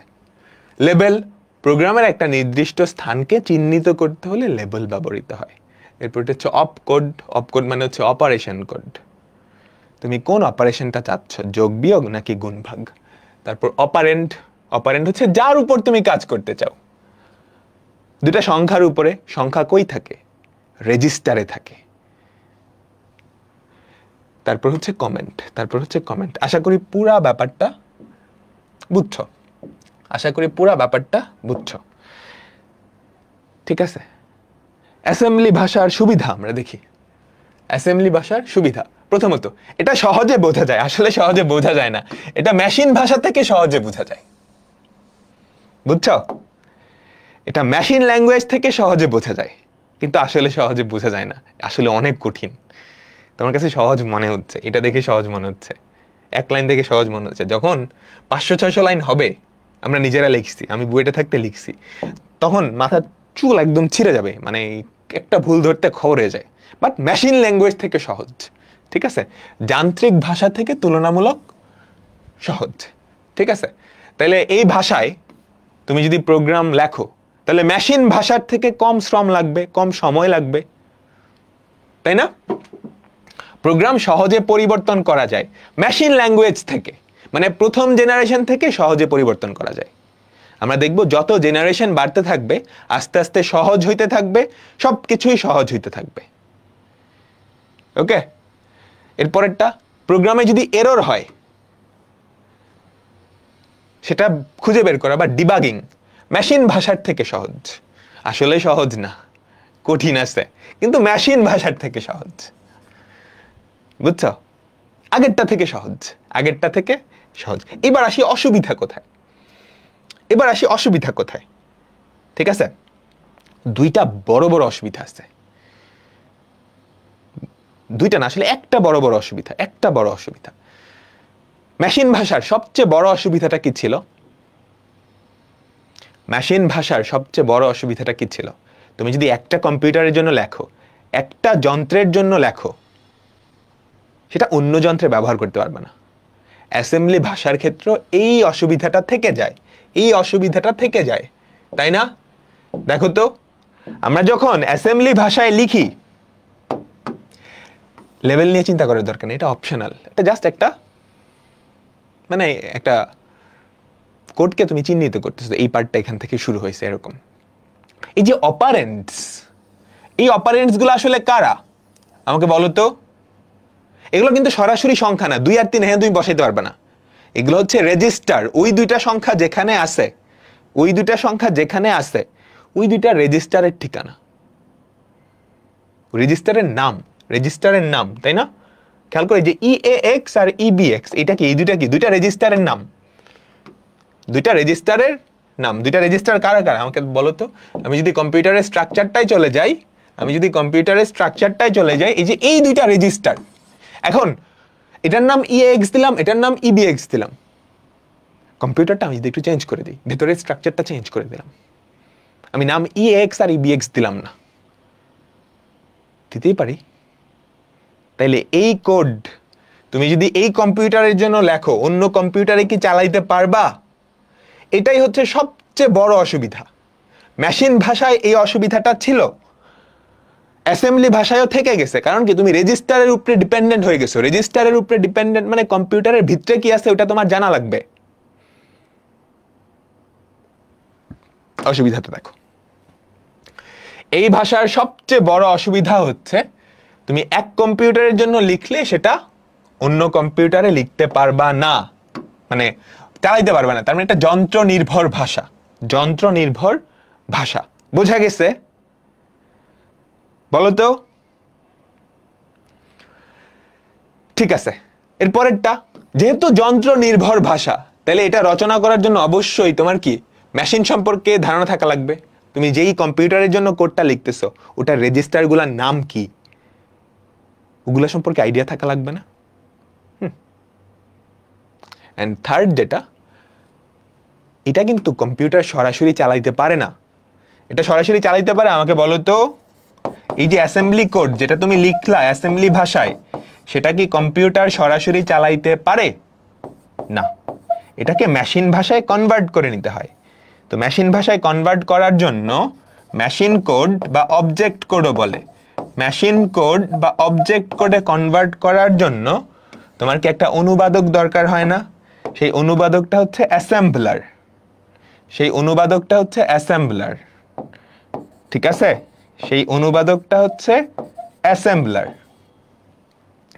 এখন এই অনুবাদটা চালাইতে গেলে তো তোমার কিছু সময় নষ্ট হবে, কিছু এক্সট্রা মেমোরির দরকার হবে। কারণ এই যে অ্যাসেম্বলার, ওটা নিজেও একটা প্রোগ্রাম, এই বেচারা নিজেও একটা প্রোগ্রাম। ওর কাজ হচ্ছে অ্যাসেম্বলি কোডকে মেশিন কোডে কনভার্ট করা, ওই যে অ্যাডকে রিপ্লেস করে অনেকগুলা জিরো বসাবে, এই কাজগুলা, ঠিক আছে? তো অ্যাসেম্বলার চালাতে গেলে তোমার কিছু এক্সট্রা সময় নষ্ট হবে, মেমোরি নষ্ট হবে। তার মানে অ্যাসেম্বলি কোডটা মেশিন কোড থেকে স্লো না?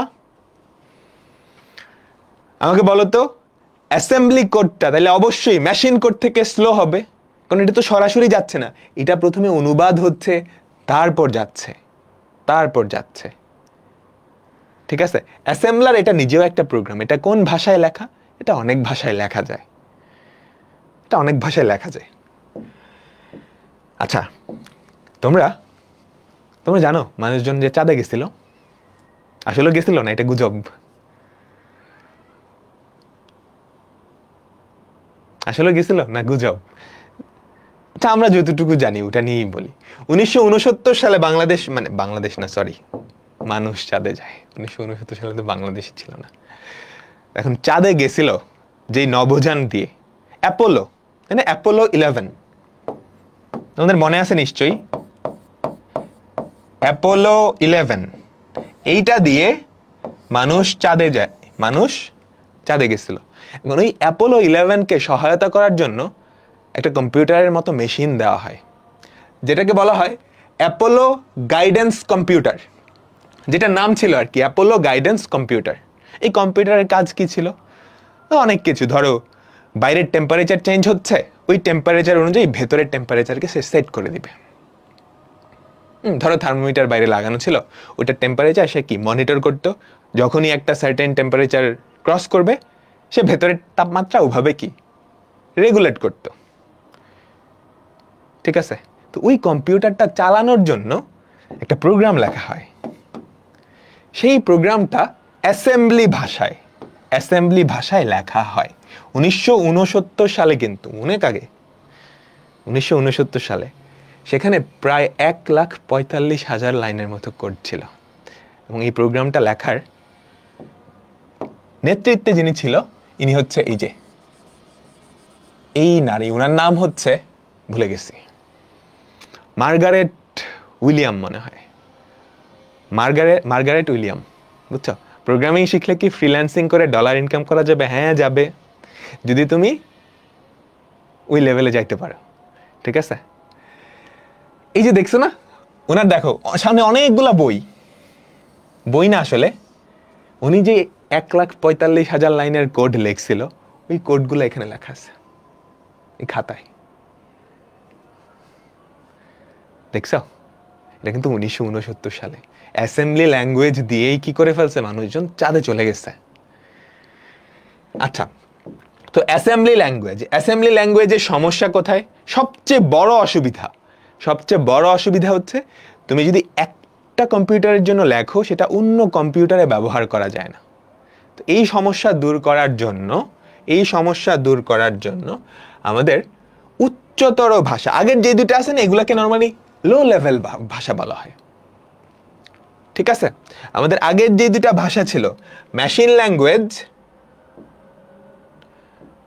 ল্যাঙ্গুয়েজ আর হচ্ছে অ্যাসেম্বলি ল্যাঙ্গুয়েজ, এই দুটাকে লো লেভেল ভাষা বলা হয়, লো লেভেল ল্যাঙ্গুয়েজ। তারপর আমরা হাই লেভেল ল্যাঙ্গুয়েজে শিফট করলাম। এই হাই লেভেল ল্যাঙ্গুয়েজগুলো কেমন? এটা অনেকটা মানুষের ভাষার মতো, ইংরেজি ভাষার মতো, এবং কম্পিউটারের উপরে ডিপেন্ডেন্সি নাই। মানে তুমি একটা প্রোগ্রাম লিখলে সেটা সব কম্পিউটারে চালাইতে পারবা, এটা কিন্তু ইম্পর্টেন্ট। নাহলে তুমি একটা গেম বানাইছো, এই গেম যদি খালি তোমার কম্পিউটারেই খেলা যায় তাহলে হইলো, তুমি বেচতে পারবা না তো কারোর কাছে। গেম বেচে কিন্তু মানুষ কোটি কোটি টাকা ইনকাম করে, তাই না? তো এই হাই লেভেল ল্যাঙ্গুয়েজগুলার মেইন সুবিধাটা হচ্ছে এটা কম্পিউটারের উপরে ডিপেন্ডেন্ট না। তো এই যে হাই লেভেল ল্যাঙ্গুয়েজ, এরা মূলত থার্ড জেনারেশন থেকে শুরু হয়েছে। আমাদের যেই থার্ড জেনারেশন, ফার্স্ট জেনারেশন কি ছিল?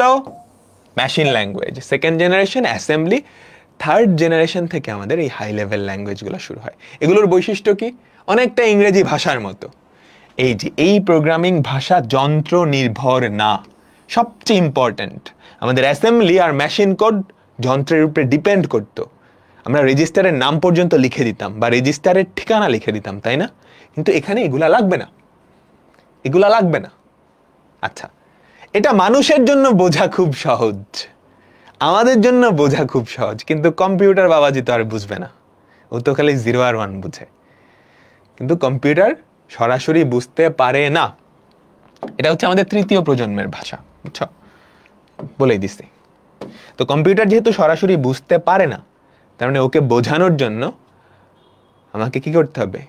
এই ভাষায় লেখা প্রোগ্রামকে ফার্স্টে ট্রান্সলেট করতে হবে। কোথায়? মেশিন ভাষায় 0 আর 1 দিয়ে। তো এই যে তৃতীয় প্রজন্মের যে ল্যাঙ্গুয়েজগুলা, এখানে অনেকগুলা নাম দেওয়া আছে, এগুলো এখনো ব্যবহার করা হয়। C plus plus, Java, Python, এই ল্যাঙ্গুয়েজগুলা অনেক আগে আবিষ্কৃত হয়েছে, কিন্তু এখনো এগুলোর আপডেটেড ভার্সনগুলো এখনো ব্যবহার করা হয়। বুঝতে পারছো? তোমরা এই যে ওয়েব অ্যাপে ক্লাস করতেছো বা ফেসবুকে ক্লাস করতেছো, সেটাও আসলে পাইথনের একটা ফ্রেমওয়ার্ক, পাইথন, জাভাস্ক্রিপ্ট, ওগুলোর একটা ফ্রেমওয়ার্ক দিয়ে তৈরি করা। আমি যদি আমাদের সাথে কমিউনিকেট করতেছি ফেসবুক লাইভ ক্লাস, ওগুলোও কিন্তু প্রোগ্রামিং ল্যাঙ্গুয়েজ দিয়েই লেখা সবকিছু।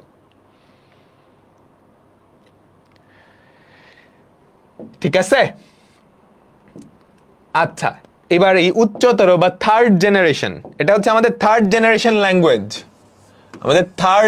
Generation language. এই থার্ড জেনারেশন ল্যাঙ্গুয়েজই আমরা শিখবো এই চ্যাপ্টারে। সি প্রোগ্রাম শিখবো না, সি প্রোগ্রামিং শিখবো। এটা একটা থার্ড জেনারেশন ল্যাঙ্গুয়েজ। এই ল্যাঙ্গুয়েজগুলাই এখন চলতেছে, থার্ড জেন আর ফোর্থ জেনারেশন। আচ্ছা, সুবিধা কি কি আছে তুমি দেখলেই বুঝতে পারবা। উচ্চতরের ভাষা, প্রোগ্রামার মানে হচ্ছে যে প্রোগ্রামগুলো লেখে, তুমি আমি সবাই যারা প্রোগ্রাম লেখি তারাই কি প্রোগ্রামার।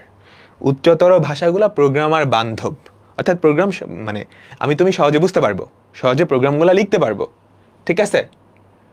যেহেতু আমাদের ইংরেজি ভাষার মতোই, তাহলে ভুল হওয়ার সম্ভাবনা নিশ্চয়ই কমে যায়।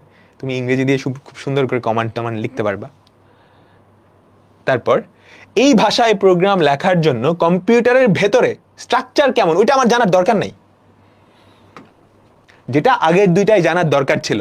মেশিন ল্যাঙ্গুয়েজ আর অ্যাসেম্বলি ভাষায় আমাদের রেজিস্টারের ঠিকানা পর্যন্ত জানতে হইতো, নাম পর্যন্ত জানতে হইতো। তার মানে একটা কম্পিউটারের অভ্যন্তরে কি আছে এটা আমাদের জানা লাগতো আগের দুইটা জেনারেশনে, ফার্স্ট আর সেকেন্ড জেনারেশনের ভাষায়। কিন্তু থার্ড জেনারেশনের ভাষায় কম্পিউটারের অভ্যন্তরীণ সংগঠন সম্পর্কে জানা থাকা লাগে না। তার মানে আমি তুমি সবাই কি কোড করতে পারবো। ফার্স্ট জেনারেশন আর সেকেন্ড জেনারেশন দিয়ে কোড করতে হলে তোমাকে একজন পিওর কম্পিউটার সায়েন্টিস্ট হওয়া লাগবে, নাহলে তো তুমি কম্পিউটারের ভিতরে কি আছে বুঝবাই না। এখান থেকে যে কেউই, থার্ড জেনারেশন থেকে যে কেউই কি কোড করতে পারবে। সবচেয়ে বড় সুবিধা, তোমার যেহেতু ইন্টারনাল স্ট্রাকচারের উপরে ডিপেন্ড করতেছে না প্রোগ্রামটা, তার মানে তুমি যদি এক কম্পিউটারের জন্য লেখো সেটা আরেক কম্পিউটারেও ব্যবহার করতে পারবা। এগুলা জাস্ট রিডিং দিয়ে দিবা, মুখস্থ করার দরকার নাই। রিডিং দিবা, ভাইয়া বুঝাইছে, বানায় লিখে দিবা পরীক্ষার খাতায়, ঠিক আছে, বানায় লিখে দিবা। এবার আসো, এই যে উচ্চতর ভাষা যেগুলো আছে এগুলার অসুবিধা কোথায়, এগুলার অসুবিধাটা কোথায়? প্রথম যে অসুবিধা, তুমি তো এটা দিয়ে সরাসরি কম্পিউটারের সাথে যোগাযোগ করতে পারবে না, তাই না?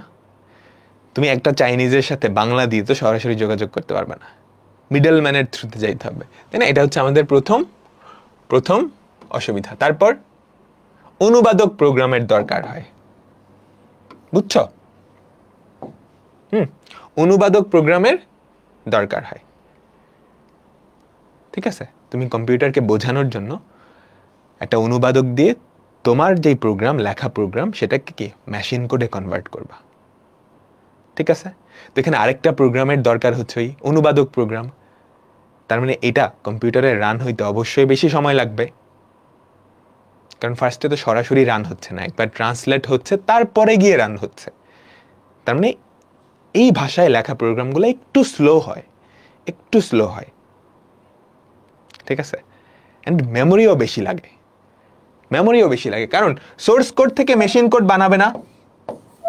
সোর্স কোড থেকে মেশিন কোড বানাবে কে? বানাবে একটা প্রোগ্রাম, অনুবাদক প্রোগ্রাম, ট্রান্সলেটর প্রোগ্রাম। ও নিজেও তো প্রোগ্রাম, ওর নিজেরও তো রান হওয়া লাগবে, তাই না? তোমরা কম্পিউটার তো নিশ্চয়ই দেখো, 2-3টা গুগল ক্রোম খুললে মেমোরি অনেক বেড়ে যায় না? তুমি আলাদা একটা এক্সট্রা প্রোগ্রাম রান করতেছো, তাহলে কি আমাদের মেমোরিটাও বেশি লাগবে। বাট এগুলো কোনো অসুবিধা না। আমাদের এখনকার যে কম্পিউটারগুলো আছে এগুলার মেমোরি, তারপর স্পিড অনেক বেশি, সো এগুলো আসলে কোনো অসুবিধাই না। কিন্তু আমাদের মারাত্মক একটা সুবিধা হয়েছে, আমি একটা কম্পিউটারের জন্য লিখলে সেটা দুনিয়ার সব কম্পিউটারে চালাতে পারবো। এটাই হচ্ছে আমাদের মেইন। বোঝা গেল? তো আমরা এই থার্ড জেনারেশন ল্যাঙ্গুয়েজগুলো নিয়েই পড়াশোনা করব। এরপর এগুলার থেকে আরেকটু আপডেটেড যে ল্যাঙ্গুয়েজ, সেটাকে বলা হয় ফোর্থ জেনারেশন ল্যাঙ্গুয়েজ। আচ্ছা, এগুলো একটু মনে রাখো। 1GL এটা মানে হচ্ছে ফার্স্ট জেনারেশন, 2GL এটা মানে হচ্ছে সেকেন্ড জেনারেশন ল্যাঙ্গুয়েজ, 3GL এটা মানে কি থার্ড জেনারেশন ল্যাঙ্গুয়েজ, 4GL মানে ফোর্থ জেনারেশন ল্যাঙ্গুয়েজ, 5GL মানে fifth generation language. Fourth generation ল্যাঙ্গুয়েজগুলা মানুষের ভাষার আরেকটু কাছাকাছি, বুঝছো? ফোর্থ জেনারেশন যে ল্যাঙ্গুয়েজগুলা সেগুলো থার্ড জেনারেশন থেকেও সহজ, সেগুলো মানুষের ভাষার আরও কাছাকাছি। তো এগুলা কোন কাজে ব্যবহার করা হয়? এগুলা ব্যবহার করা হয় ডেটাবেজের কাজে। ডেটাবেজ কি বুঝাচ্ছি। ধরো তোমরা সবাই, ধরো 6000 মানুষজন এই কোর্সটায় ভর্তি হয়েছে। তোমরা ভর্তি হওয়ার সময় তোমাদের নাম, ফোন নাম্বার এগুলা দিয়ে দিছো না? দিছো তো। তো এগুলা আমাদের কোথাও স্টোর করা লাগছে না? একটা টেবিল বানায় ওই টেবিলে সারিতে তোমার নাম, কলেজ, ফোন এগুলা স্টোর করা লাগছে না? তো এরকম 5,000 মানুষের ডেটা আমাদের কাছে আছে না? একটা বিশাল টেবিল না? ওই টেবিলটাকেই বলা হয় একটা ডেটাবেস। ওই ডেটাবেসের উপর বিভিন্ন অপারেশন করা যায় এই 4th জেনারেশন ল্যাঙ্গুয়েজ দিয়ে, এবং খুব সহজে। ধরো তুমি যদি আমাকে তোমার নাম্বার দিয়ে দাও, আমি জাস্ট একটা লাইন লিখে খুঁজে বের করে ফেলতে পারবো তুমি কে, তোমার ডিটেলস কি। বা একটা লাইন লিখেই আমি খুঁজে বের করতে পারবো এই যে স্টুডেন্ট যারা আছে, এই স্টুডেন্টগুলোর মধ্যে সাকিব নামের কয়জন আছে। বুঝছো? এই ল্যাঙ্গুয়েজগুলোকে বলা হয় 4th জেনারেশন ল্যাঙ্গুয়েজ। এগুলো আরো সহজ, 3rd জেনারেশন থেকেও সহজ, 3rd জেনারেশন থেকেও সহজ। এগুলা মূলত ডেটাবেস প্রোগ্রামিং এবং স্ক্রিপ্টিং এর ক্ষেত্রে ব্যবহার করা হয়, ডেটাবেস থেকে বিভিন্ন তথ্য নেওয়ার জন্য। খুবই বহুল ব্যবহৃত, খুবই বহুল ব্যবহৃত। তোমরা যে এই ওয়েব অ্যাপটা চালাই দিছো, হ্যাঁ, এখানে এগুলো অনেক অনেক ব্যবহার করা হয়েছে। তো এক্সাম্পল হচ্ছে এসকিউএল এবং এটার সাথে রিলেটেড যত আছে, এসকিউএল, এটাকে সিকিউএল বলে, মাই এসকিউএল, হাবিজাবি, যারা যারা আছে। বুঝতে পারলাম? তো আমাদের এখনকার বর্তমান যুগে 3GL আর 4GL এই দুইটা সবচেয়ে বেশি চলে, এই দুইটা সবচেয়ে বেশি চলে। এর পরের জেনারেশন এটা হচ্ছে 5th জেনারেশন ল্যাঙ্গুয়েজ। এইখানে মানুষজন চাইছিল, একটু দাঁড়া, এইখানে মানুষজন চাইছিল এমন একটা ল্যাঙ্গুয়েজ বানাবে যেখানে জাস্ট কিছু তথ্য দিয়ে দিলেই সে বাকি কাজ করে ফেলবে, তোমার কোনো কোডই করা লাগবে না। বুঝছো? কিছু তথ্য, কিছু শর্ত, ধরো তুমি একটা প্রোগ্রাম লিখবা, ওই প্রোগ্রামের কিছু শর্ত জাস্ট দিয়ে দিবা, বাকি কাজ ও অটোমেটিক্যালি করে নিবে। 5th জেনারেশনের ল্যাঙ্গুয়েজ মানে আরো সহজ করতে চাইছিল মানুষের জন্য, আমাদের জন্য আরো সহজ করতে চাইছিল, কিন্তু এটা আসলে পুরোপুরি সফল হয় নাই। সো এটা আসলে ব্যবহারও করা হয় না। এখন আমরা চাইছিলাম বেশি সহজ করে ফেলতে, কিন্তু পরবর্তীতে আর সাকসেসফুল হয় নাই, এই জন্য আমরা এটার ব্যবহারই করি না। এটার কিছু এক্সাম্পল হচ্ছে প্রোলগ, লিস্প, মার্কারি। আচ্ছা, 3rd জেনারেশনের আরেকটা এক্সাম্পল হচ্ছে, 4th জেনারেশনের আরেকটা এক্সাম্পল হচ্ছে ম্যাটল্যাব। তোমার নাম শুনে থাকতে পারো, ম্যাটল্যাব এসকিউএল। বলো বলো সবাই কি বুঝছো? 5th জেনারেশন পর্যন্ত গেল। এবার আমাদের যে হাই লেভেল ল্যাঙ্গুয়েজগুলো আছে, এগুলো কম্পিউটার বুঝে না? কম্পিউটার বুঝে না। আমাদের হাই লেভেল ল্যাঙ্গুয়েজে লেখা যেই কোডটা, সেটাকে বলা হয় সোর্স কোড, সেটাকে বলা হয় সোর্স কোড বা সোর্স ফাইল। ঠিক আছে? এটা কম্পিউটার বোঝে না, এটা আমরা বুঝি। এটা কম্পিউটারে রান করতে হলে অবশ্যই কম্পিউটার বোঝে এমন একটা ভাষায় কনভার্ট করতে হবে বা মেশিন করে ট্রান্সলেট করতে হবে। এই কাজটা যেই বেচারা করে সেই হচ্ছে আমাদের মাঝখানের এই জিনিসটা, ট্রান্সলেটর বা অনুবাদক প্রোগ্রাম। ও নিজেও একটা প্রোগ্রাম। ওর কাজ হচ্ছে এটারে ধরে 0 আর 1 কনভার্ট করো। বুঝছো? এখন এই যে ট্রান্সলেটর বা অনুবাদক প্রোগ্রাম আসলে 3 ধরনের। এই ট্রান্সলেটর বা অনুবাদক প্রোগ্রাম 3 ধরনের। প্রথমটা হচ্ছে অ্যাসেম্বলার, আমরা শিখে আসছি। অ্যাসেম্বলার অ্যাসেম্বলি ভাষাকে মেশিন কোডে কনভার্ট করে। অ্যাসেম্বলার কি করে? অ্যাসেম্বলি ভাষাকে মেশিন কোডে কনভার্ট করে। মানে 2nd জেনারেশন যে ল্যাঙ্গুয়েজগুলো আছে সেগুলাকে মেশিন কোডে বা 1st জেনারেশন ল্যাঙ্গুয়েজে কনভার্ট করে। ওর অন্য কোনো কাজ নাই।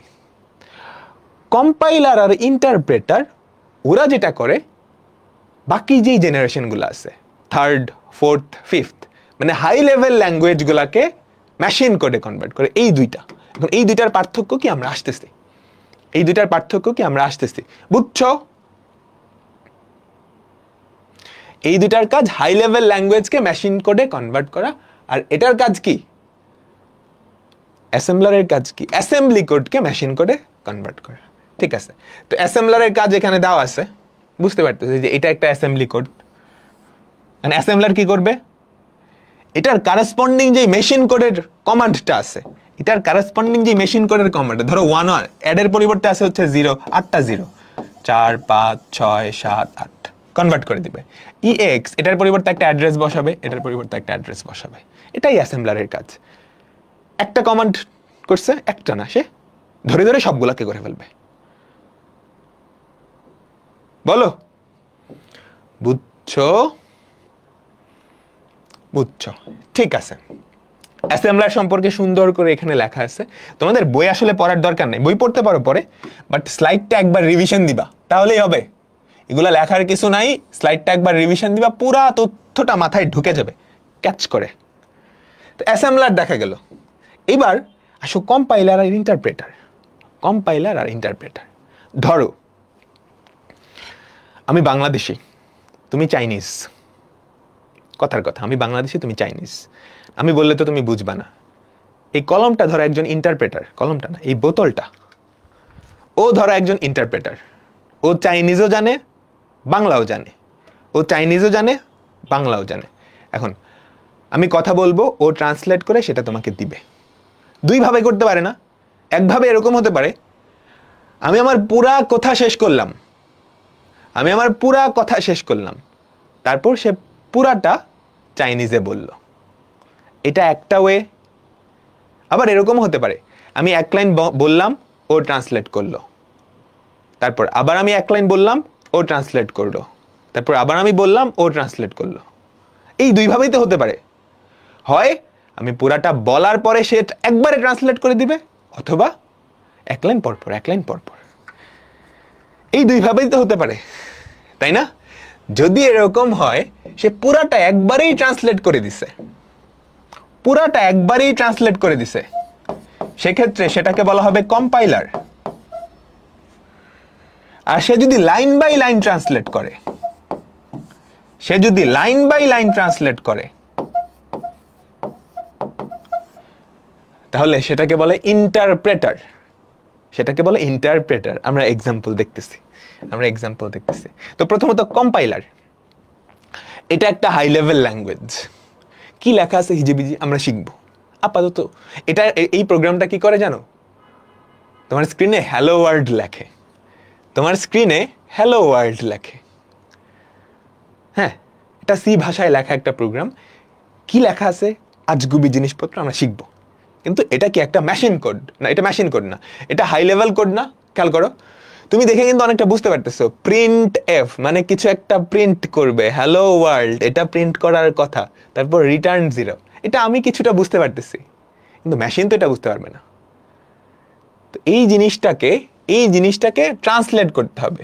পুরা কোডটাকে একেবারে যদি ট্রান্সলেট করে ফেলে যেই বেচারা, সেটাকে বলে কম্পাইলার।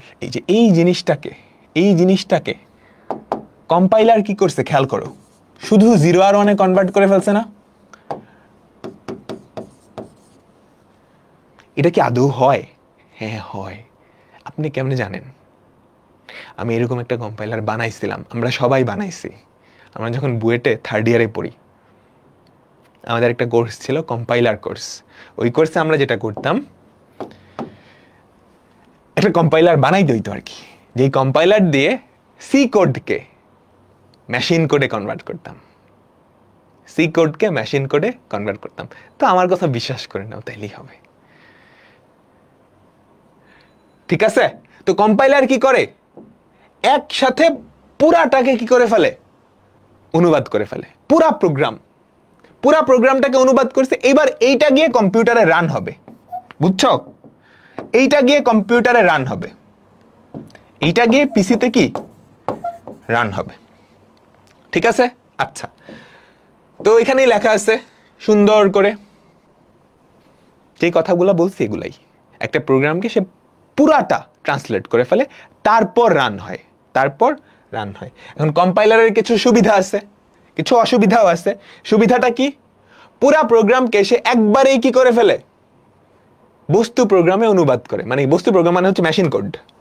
এই যে এটা মানে মেশিন কোড। ঠিক আছে? পুরাটাকে একবারেই, কোনো ভুল থাকলে একবারে এসে জানায় দেয়। ঠিক আছে, প্রোগ্রাম লিঙ্ক করে এটা জানার দরকার নেই। এটা মানে হচ্ছে ধরো মাঝে মাঝে একটা প্রোগ্রামের একাধিক ফাইলও থাকতে পারে, ওই সবগুলোকে সে লিঙ্ক করে দেয়।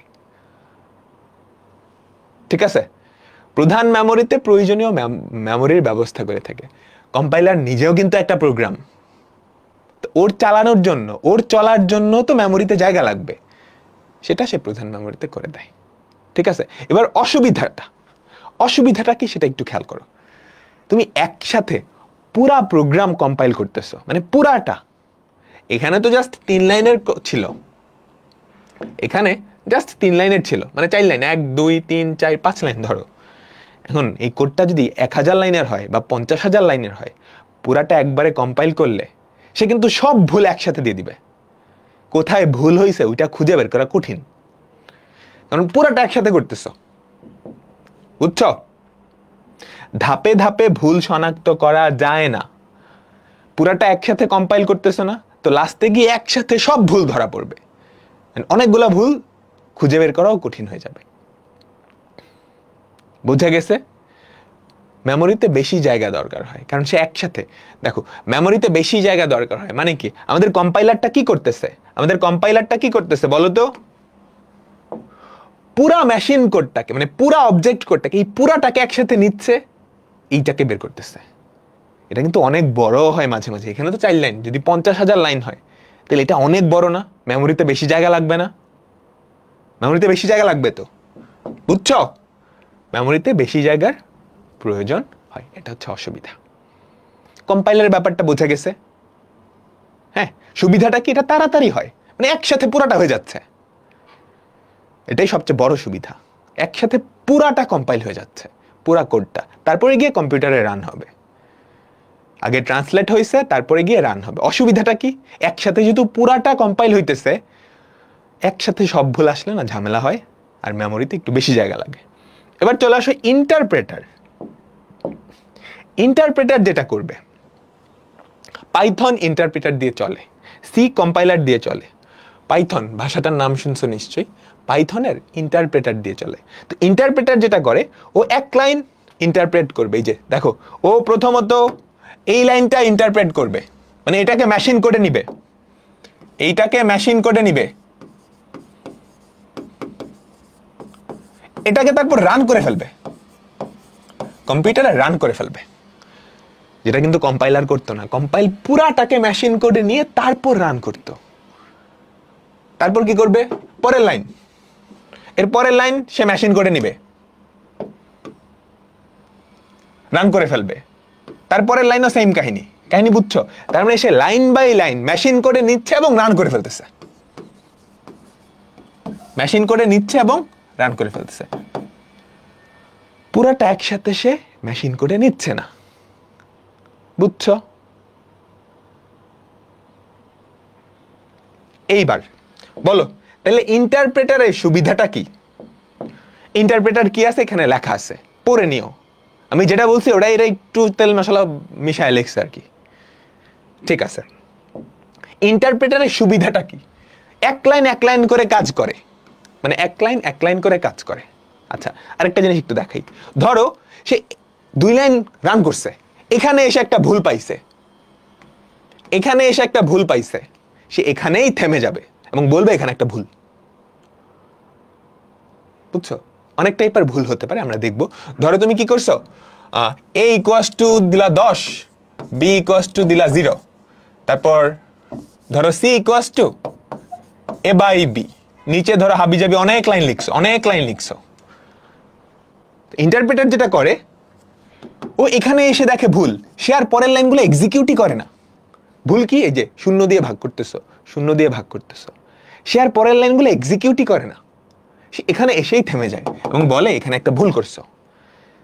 একটা একটা করে ভুল সে কিন্তু দেখাই দিতেছে, এন্ড পুরাটা কম্পাইলও করা লাগতেছে না। বুঝছো? মাঝে মাঝে কম্পাইল করা কিন্তু অনেক, এমনও হয় যে একদিন লাগে কম্পাইল করতে, 2-3 ঘন্টা লাগে কম্পাইল করতে। এখন পুরাটা কম্পাইল করে 2-3 ঘন্টা বসে তুমি দেখলে এখানে একটা ভুল হয়েছে, তো মাথায় হাত হবে, আমার 2-3 ঘন্টা নষ্ট। ইন্টারপ্রেটার যেটা করে, স্টেপ বাই স্টেপ যায়, যেখানে ভুল ওখানেই দেখায় দেয়, এবং ওখানে থেমে যায়, ওখানে থেমে যায়, বুঝছো? এই জন্য এই ইন্টারপ্রেটার ব্যবহার করে প্রোগ্রামের ভুল সংশোধন করা বা পরিবর্তন করাটা সহজ। ঠিক আছে? আচ্ছা, ইন্টারপ্রেটার একটা লাইন নেয়, একটা লাইন আউটপুট দেয়। কম্পাইলার কিন্তু একসাথে পুরাটা নিচ্ছে, তাহলে ইন্টারপ্রেটারের আকার অবশ্যই ছোট হবে। ওর মেমোরিও কম লাগবে। ঠিক আছে, ওর মেমোরিও কি কম লাগবে। আচ্ছা, এইবার কম্পাইলার একসাথে পুরাটাকে কম্পাইল করে। একসাথে পুরাটাকে তো কম্পাইল করতে পারবে না। ও কি করবে? লাইন বাই লাইন কম্পাইল করে স্টোর করে রাখতে থাকে, তাই না? আমাকে বলো কম্পাইলার যেটা করে, এটা কম্পাইল করলো, কম্পাইল করে পুরাটা হইছে, এরপর রান করবে। ও কিন্তু অনুবাদ করে লাইন বাই লাইনে অনুবাদ করতেছে, সবটা একসাথে অনুবাদ হইছে, তারপর রান করে। হ্যাঁ, ইন্টারপ্রেটার কি করে? লাইন বাই লাইন অনুবাদ করে, অনুবাদ করার সাথে সাথে রানও করে দেয়। এই যে মেশিন কোড বানাও, কম্পিউটারকে দিয়ে দাও, ও রান করে ফেলুক। তাহলে তুমি ধরো মেশিন কোড বানাইছো, রান করে ফেলছো, তাহলে এটা আর স্টোর করার দরকার আছে? এটা আর মেমোরিতে রাখার দরকার আছে? এটা তো রানই করে ফেলছো, ওটা ফালাই দাও না। যেটা কম্পাইলারের ক্ষেত্রে লাগে, কম্পাইলার পুরাটা একসাথে না হওয়া পর্যন্ত রান করে না, বুঝছো? তার মানে কম্পাইলারের ক্ষেত্রে আমাদের অনুদিত যেই বস্তু প্রোগ্রাম, অবজেক্ট প্রোগ্রাম বা মেশিন কোড, সেটা মেমোরিতে সেভ করা লাগে না। তুমি এক লাইন ইন্টারপ্রেট করছো, রান করে দিছো, ওই লাইন ফালাই দাও, পরের লাইন ইন্টারপ্রেট করছো, রান করছো। ঠিক আছে, এবার আসো ইন্টারপ্রেটারের অসুবিধাটা কি? ইন্টারপ্রেটারের অসুবিধা হচ্ছে লাইন বাই লাইন তুমি করতেছো, মেশিন কোডে নিচ্ছ, রান করতেছো, সময় বেশি লাগবে। এটাই একমাত্র অসুবিধা। ঠিক আছে, বলো, এটাই কি আমাদের একমাত্র অসুবিধা? নিচেরটা আপাতত দরকার নাই। তো এই যে ইন্টারপ্রেটার, অ্যাসেম্বলার আর কি কম্পাইলার, ওদের পার্থক্য জানা লাগবে। স্পেশালি ইন্টারপ্রেটার আর কম্পাইলারের পার্থক্য, এই যে এই দুইটার পার্থক্য, ওটা লাগবে না, অ্যাসেম্বলার অতটা ইম্পর্টেন্ট না, বাট ইন্টারপ্রেটার আর কম্পাইলারের পার্থক্য লাগবে। আমি যে বুঝাইছি এটা থেকেই তোমরা বানায় লিখতে পারবা না, একবার খালি রিডিং দিবা, তাইলেই হবে। ঠিক আছে, ইন্টারপ্রেটার ব্যবহার করে এমন একটা ল্যাঙ্গুয়েজ হচ্ছে পাইথন। কম্পাইলার ব্যবহার করে এমন একটা ল্যাঙ্গুয়েজ হচ্ছে সি। বুঝছো? এগুলো একটু দেখে নিবা। দুটাই অনুবাদক প্রোগ্রাম, একটা একসাথে পুরাটা করে তারপর রান করে, এটা এক লাইন করে সাথে সাথে রানও করতে থাকে। কম্পাইলার একটু ধীর, মানে একসাথে যেহেতু পুরাটা করতেছে। ইন্টারপ্রেটার ফাস্ট, বাট একসাথে করতে গেলে কিন্তু মানে তুমি যদি ওভারঅল রান টাইম চিন্তা করবে না, ওভারঅল কতক্ষণ রাখছে, তাহলে ইন্টারপ্রেটার কিন্তু স্লো। ঠিক আছে, ইন্টারপ্রেটার কিন্তু স্লো, বুঝছো? তারপর আকার কেমন, এগুলো একটু জাস্ট দেখে নিবা। তো এর মাধ্যমে আমাদের আজকের ক্লাসটা শেষ। কিছু জিনিসপত্র বাকি আছে, আমরা কিছু এমসিকিউ পড়বো। এখান থেকে মূলত এমসিকিউ আসে। তো আমার সাথে সাথে সবাই অ্যান্সার দিবা, দেখো কোন ভাষায়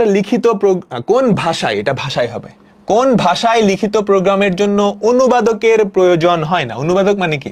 অ্যাসেম্বলার, ইন্টারপ্রেটার, কম্পাইলার, এগুলা লাগে না। কোন ভাষায় লিখিত প্রোগ্রামের জন্য অনুবাদকের প্রয়োজন হয় না? মেশিন ভাষা, ওটা তো কম্পিউটার বুঝেই। আমি চাইনিজে বললে ওই চাইনিজ বেটা তো বুঝবেই, তাই না? মেশিন ভাষা। ঠিক আছে, তারপরেরটা সাংকেতিক চিহ্ন দিয়ে লিখিত ভাষা কোনটা? সাংকেতিক চিহ্ন, কোন ভাষাকে সাংকেতিক ভাষা বলা হয়? পড়াইছি, কোন ভাষাকে সাংকেতিক ভাষা বলা হয়? বিসি এরকম আসতেছে কেন বলো তো? অ্যাসেম্বলি ভাষায় বিভিন্ন সংকেত বা নেমোনিক ছিল। মনে করে দেখো, অ্যাড, সাবট্রাক্ট, মাল, ডিভ, তাই না? এগুলা কি আমাদের সংকেত? বিভিন্ন নেমোনিক ইউজ করতাম আমরা অ্যাসেম্বলি ভাষায়, বুঝছো? ঠিক আছে, পরেরটা, প্রোগ্রাম লিখতে তুমি যদি মেশিন ভাষা ব্যবহার করো, মেশিন ল্যাঙ্গুয়েজ ব্যবহার করো, তুমি যদি মেশিন ল্যাঙ্গুয়েজ ব্যবহার করো, তাহলে কি হয়? প্রোগ্রাম পরিবর্তন করা কষ্টসাধ্য, এডিট করা কিন্তু আসলেই কষ্ট। তুমি ধরো 0-1 দিয়ে 10 পাতার একটা প্রোগ্রাম লিখছো, বা 1000 লাইনের একটা প্রোগ্রাম লিখছো, এখন সব তো দেখতে একই রকম, 0-1-0-1, তুমি খুঁজে চেঞ্জ করো, এটা খুঁজতে গেলেই ঘরে যাও না? ঠিক আছে, এটা ঠিক আছে, দক্ষ প্রোগ্রামের প্রয়োজন অবশ্যই দরকার, কারণ মেশিন কোডে লেখা কিন্তু মানে ছেলের হাতের মোয়া না। তোমাকে একটা মেশিনের ভেতরে কি কি আছে সব স্ট্রাকচার জানা লাগবে, কমান্ডগুলোও খুব সুন্দর করে দিতে হবে। তুমি চাইলেই কি মেশিন কোড লিখতে পারবো না? আমি নিজে কম্পিউটার সায়েন্সের স্টুডেন্ট, আমিও কিন্তু মেশিন কোড লিখতে পারি না, 2-1 লাইন লিখতে পারি, বুঝছো? এটাও সত্য, প্রোগ্রাম দ্রুত নির্বাহ হয়। তুমি যদি মেশিন কোড লেখো, ওটা কম্পিউটার সরাসরি বুঝবেন, ধুমধাম করে ফেলবে না? চিন্তা করো, আমি যদি চাইনিজ লোকটার সাথে চাইনিজেই কমিউনিকেট করি, আমাদের কমিউনিকেশনটা খুব তাড়াতাড়ি হবে না? তার মানে কি? দ্রুত নির্বাহী হয়। তার মানে আমাদের অ্যান্সার কি? 3টাই। সবাই এ কেন বলতেছো? প্রোগ্রাম দ্রুত নির্বাহ হয় না? এখানে তো তোমার কি করা লাগতেছে না, ট্রান্সলেট করা লাগতেছে না, তুমি রান দিলে ধূপ করে রান হয়ে যাচ্ছে। হাই লেভেল ল্যাঙ্গুয়েজ গুলায় রান দিলে প্রথমত ট্রান্সলেট হয়, তারপরে রান হয়, 2টা স্টেপ। এই বুঝছো? তারপরেরটা, অ্যাসেম্বলি ভাষা কোন প্রজন্মের ভাষা? এগুলো এমসিকিউর জন্য, একবার রিডিং দিলেই হয়ে যাবে। অ্যাসেম্বলি ভাষা কোন প্রজন্মের ভাষা? 2য় প্রজন্মের ভাষা, 2য় প্রজন্মের ভাষা, তাই না? তারপর কোনটি সোর্স কোডকে মেশিন কোডে কনভার্ট করে? সোর্স কোড কোনটা? হাই লেভেল ভাষায় যেটা লেখা। মেশিন কোড কোনটা? অবজেক্ট কোড বা 0-1 লেখা যেটা। কোনটি সোর্স কোডকে মেশিন কোডে কনভার্ট করে? কম্পাইলার করে, ইন্টারপ্রেটারও কিন্তু করে, অ্যাসেম্বলারও করে। ও অ্যাসেম্বলি ভাষা, সেটাকে মেশিন কোডে নেয়। অ্যাসেম্বলি ভাষাও কিন্তু একটা কি? Source code. Source code. আমাদের অ্যান্সার কি? সব কয়টা। আমাদের অ্যান্সার কি? সব কয়টা। বুঝলাম? আজকের লাস্ট প্রোগ্রাম, লাস্ট। বলো তো, কোন অনুবাদকের মাধ্যমে হাই লেভেল ল্যাঙ্গুয়েজের একটি সম্পূর্ণ প্রোগ্রামকে একত্রে অনুবাদ করা হয়?